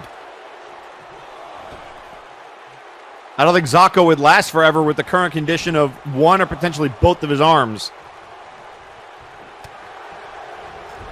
And look at Ausir sending him back into the corner. Oh, no, not now. Back to the arm. Oh, come on, the trials of Osiris on the ropes. The ref needs to get in there. The ref needs to start that 5 count. There we go. Broken up. He did, but the damage might have been done already. And look at that. Zako can't even stand. Now favoring that arm visibly. He tried his best throughout the beginning of this match to not show that discomfort, but there it is. The referee needs to keep a close eye on this. It's hard enough, and now again, right back to that same arm trying to rip it out of the joint. Yeah, no, the decision might come down to the safety of the performer here. It is. And again, referee stoppage would hand the belt to Ausir. And, just working it over more. It's not often that you have Zako Duo coming into a match as the underdog. I mean, but a lot of that has to do with the damage that has been done over the last couple of weeks. And don't forget the accolades of Ausir Taran. He got it locked in. Zako, did you see how quick he rolled through that? He knows if that gets locked in completely, he is done. Yeah, if he had done that when Zako's a little less cognizant, a little less focused, that could be the end. Well, he's done a good job of avoiding it thus far, but let's not forget, there's also the judgment of Anubis, that double underhook face buster that he can still pull out of the bag of tricks. Zako looking like he was having a little trouble bringing Taran up to his feet. Scary how effective the moves of Ausir Taran can be. When they find their mark, they often are the most effective moves that I've personally ever seen in the multiverse.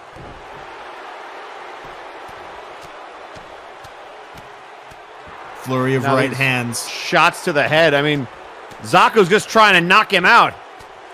Those hydraulics, while strained, still working. Oh, there we go. taking advantage of that weight and the power left in the legs. And now a drop kick by Zako again. Trying to use his feet more so than his arms. That perfectly calculated height straight to the chin. Those two boots, not enough. And here's a terrifying thought. We love those. Let's say, depending on who either wins, but if Zako, there's always the threat of Samjax in the background. Yeah, he recently came on over to Flashbang and made a threat towards our champion as well. I'm not a... Oh, into the ropes! Yeah, who knows what Samjax is really planning. Nah, I can't say I'm a fan of that, man. All right. And... there it is! Off switch! Ooh. He hit it. Now enough. Well, but why not go for a pinfall? That could be a mistake. That could be a real big mistake. That was a real big mistake. Take it off his feet. No. Still got some fight left. Again, countering the trials of Osiris. Oh! Bowled him over with a stomp to the head. I think Ausir might have been trying to slide through the legs, and Zako just put his boot up. And now looking at the crowd and saying, I got something special for him. But he's got to stay focused. Never mess with the bots of meme and straight line trajectory. They're real good at that. Oh, what a kick. Oh, a spinning heel kick. Again with the legs. That could be it. Zako off the middle rope. No. Zako making a statement.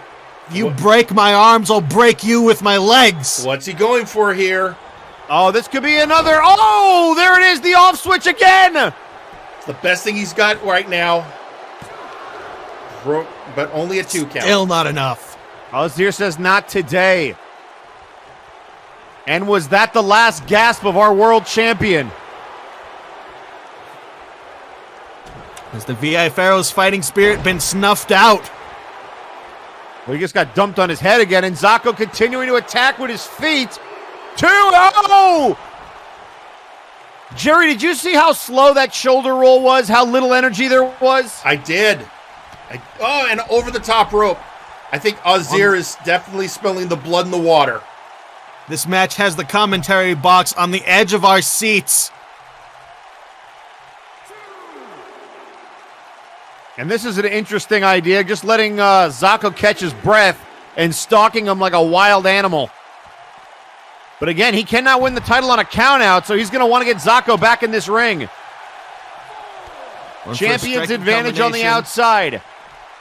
Kick to the leg. Zako sends Taran back into the ring. Rolling him over. Can he do it? 1, 2. Another pin, 2. Nope. Again, Taran. There we go. That's the Zako we know and love.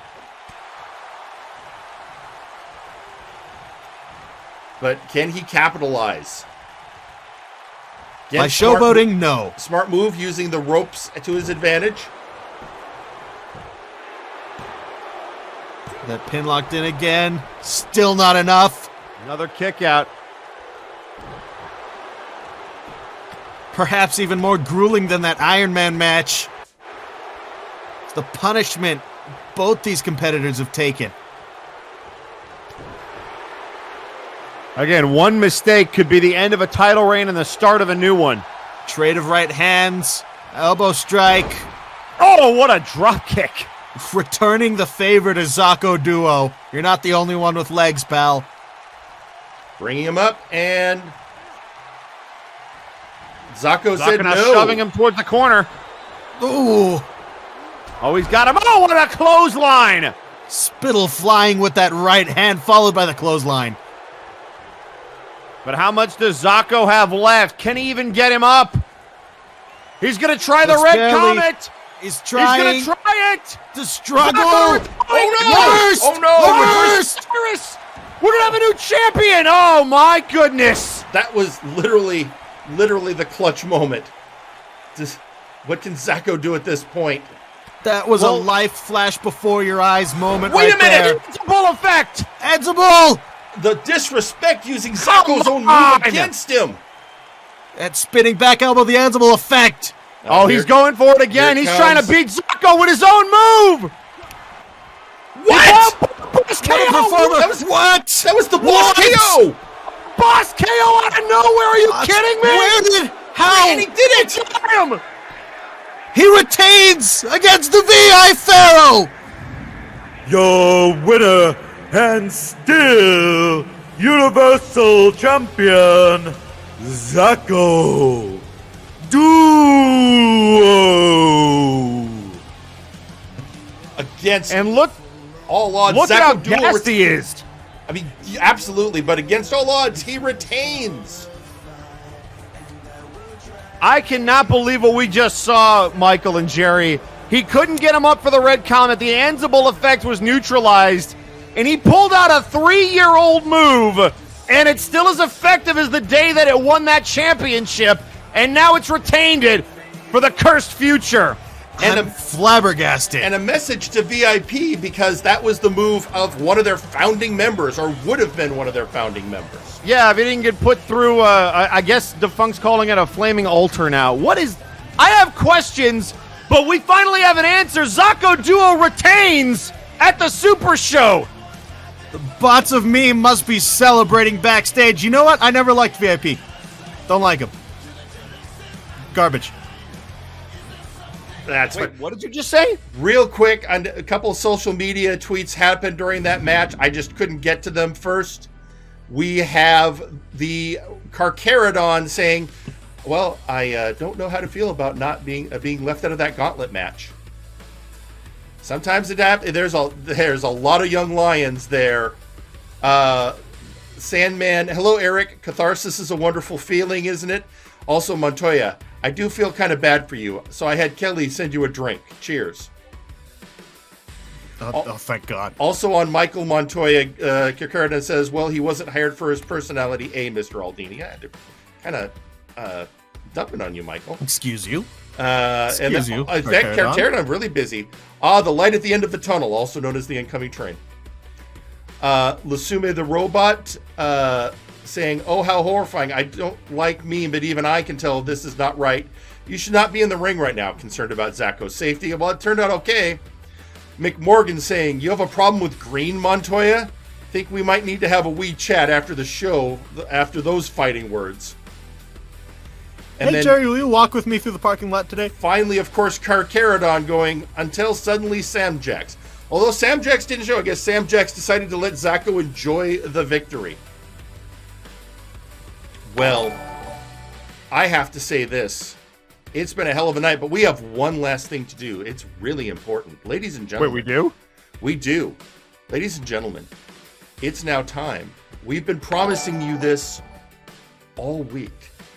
It is now time to reveal to you the participants in this year's C101. It's happening, baby! So with no further ado, ladies and gentlemen, here we go.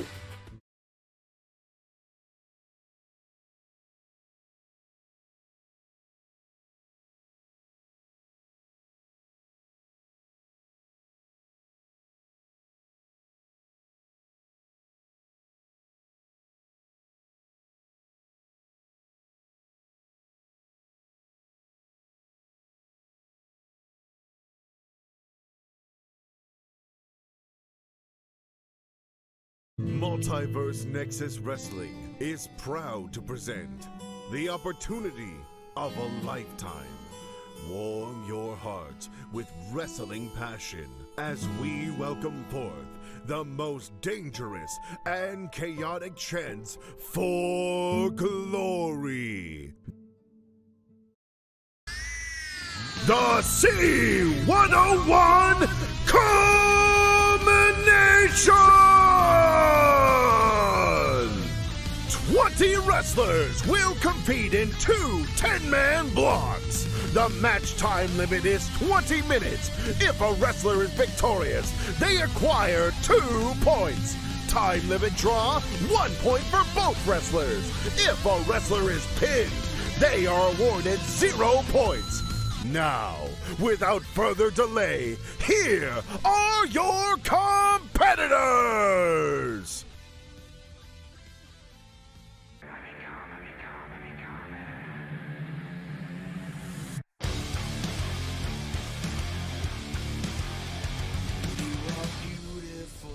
Block A, the Ace Zako Duo. Trust me. Trust me. Trust me. Trust me. Block B, the trustworthy Samjax.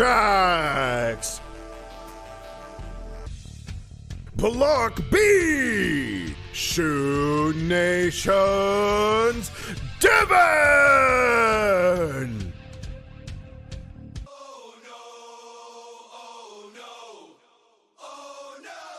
Block A, Shoot Nations Jack Abbott.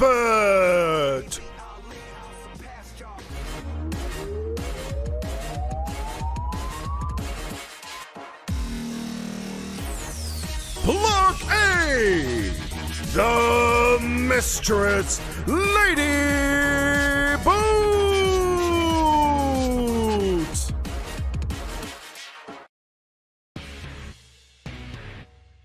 Block A, the Dagger Dagrik.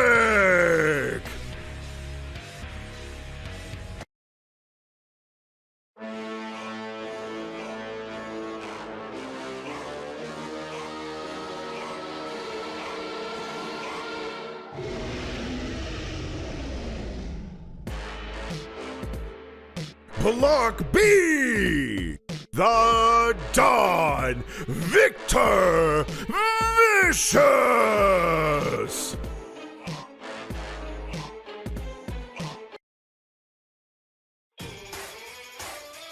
Block B, the Sentai Hero Brawl Kaiser. Block B, the Mandalorian Kuso Kill. Block A, Mad World's The Madness.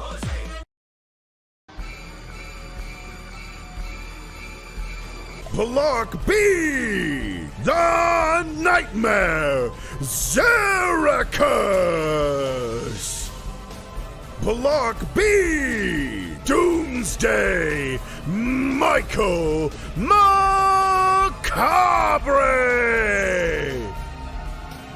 Block A, the Pumpkin King Magic.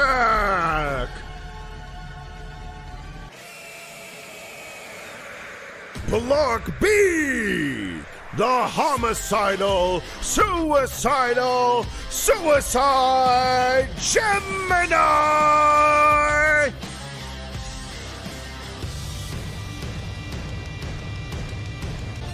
Block A, the Mad Lad of London Ginger Boy. Block A, our man Daverman. Yeah, you're going down in history. Block A, the cyberpunk prodigy Aiden Zero.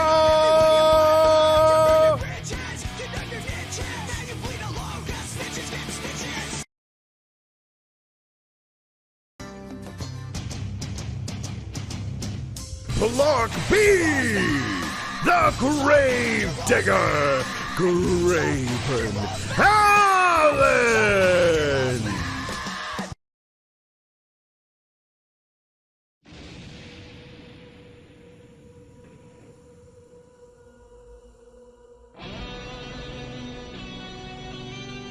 Block B, the Black Prince of Wales, Jack Andrews.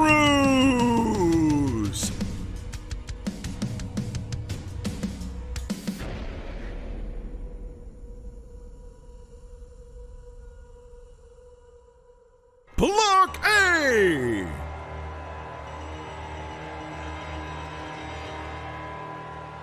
The Janitor!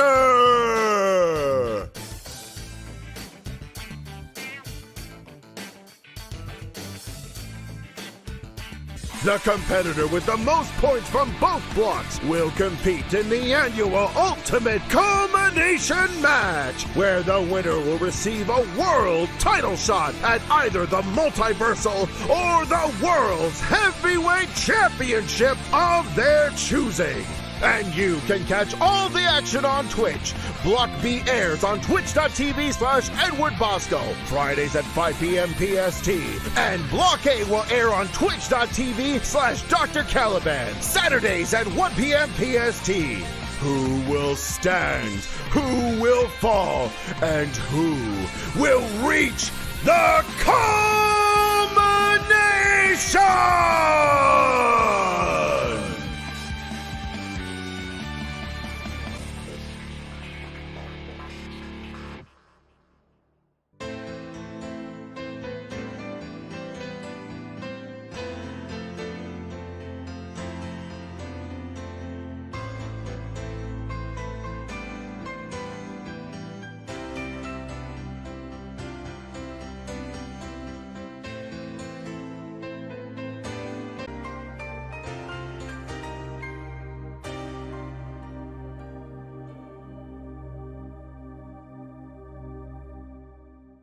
There you have it, ladies and gentlemen, your participants in this year's C101 Block A to take place here on Warzone, Block B to take place on Flashbang. Eric, how are you feeling about this year's tournament? I am so excited that I can announce that Flashbang for the first time ever is a part of the C101. I can't wait. That has been the hardest thing to keep under my hat this whole time. And if you look at these blocks, yes, there will be Warzone wrestlers appearing on the Flashbang block, and there will be Flashbang wrestlers appearing on the Warzone block. We are doing a crossover, ladies and gentlemen, because we know you've been begging for it. I have to retract several statements. And now we know what that favor was that the Storyteller did for the Janitor. Yes, he convinced the brass to put him in the C101. And now we know what Ginger Boy and Aiden Zero were talking about. It's true. They were Jack John last week about something coming up. They are in. There you have it, ladies and gentlemen, your block. And those are going to be, if you're familiar with how these type of tournaments work, it's not going to be a singular event this year. The blocks will be happening during regular Warzone and Flashbang episodes. Also, if that isn't enough, we are officially opening the nominations for the 2021 Nexi Awards that everyone can go in and nominate in all of the categories. There are 2 nomination forms, one for Flashbang, one for Warzone. You're allowed to nominate in both. Those will be going through the end of November. And once we have our nominees, then you get to vote on your favorites in December for the Nexi ceremony that will happen in January. With that, it has been a long day, ladies and gentlemen. We thank you for sticking with us through this great event. I would like to send a personal thank you to my co-commentators, Eric Genericson and Michael Montoya, and all the rest of our hardworking staff. For everyone here at Warzone, I'm Jerry Aldini. Good night. Buenas noches. Ladies and gentlemen, thank you for watching the Multiverse Nexus Wrestling YouTube channel. If you like this video, go ahead and drop a like, share the video, subscribe to the channel for more, and ring that bell to get notified whenever we post a new video. This has been Joe, signing out.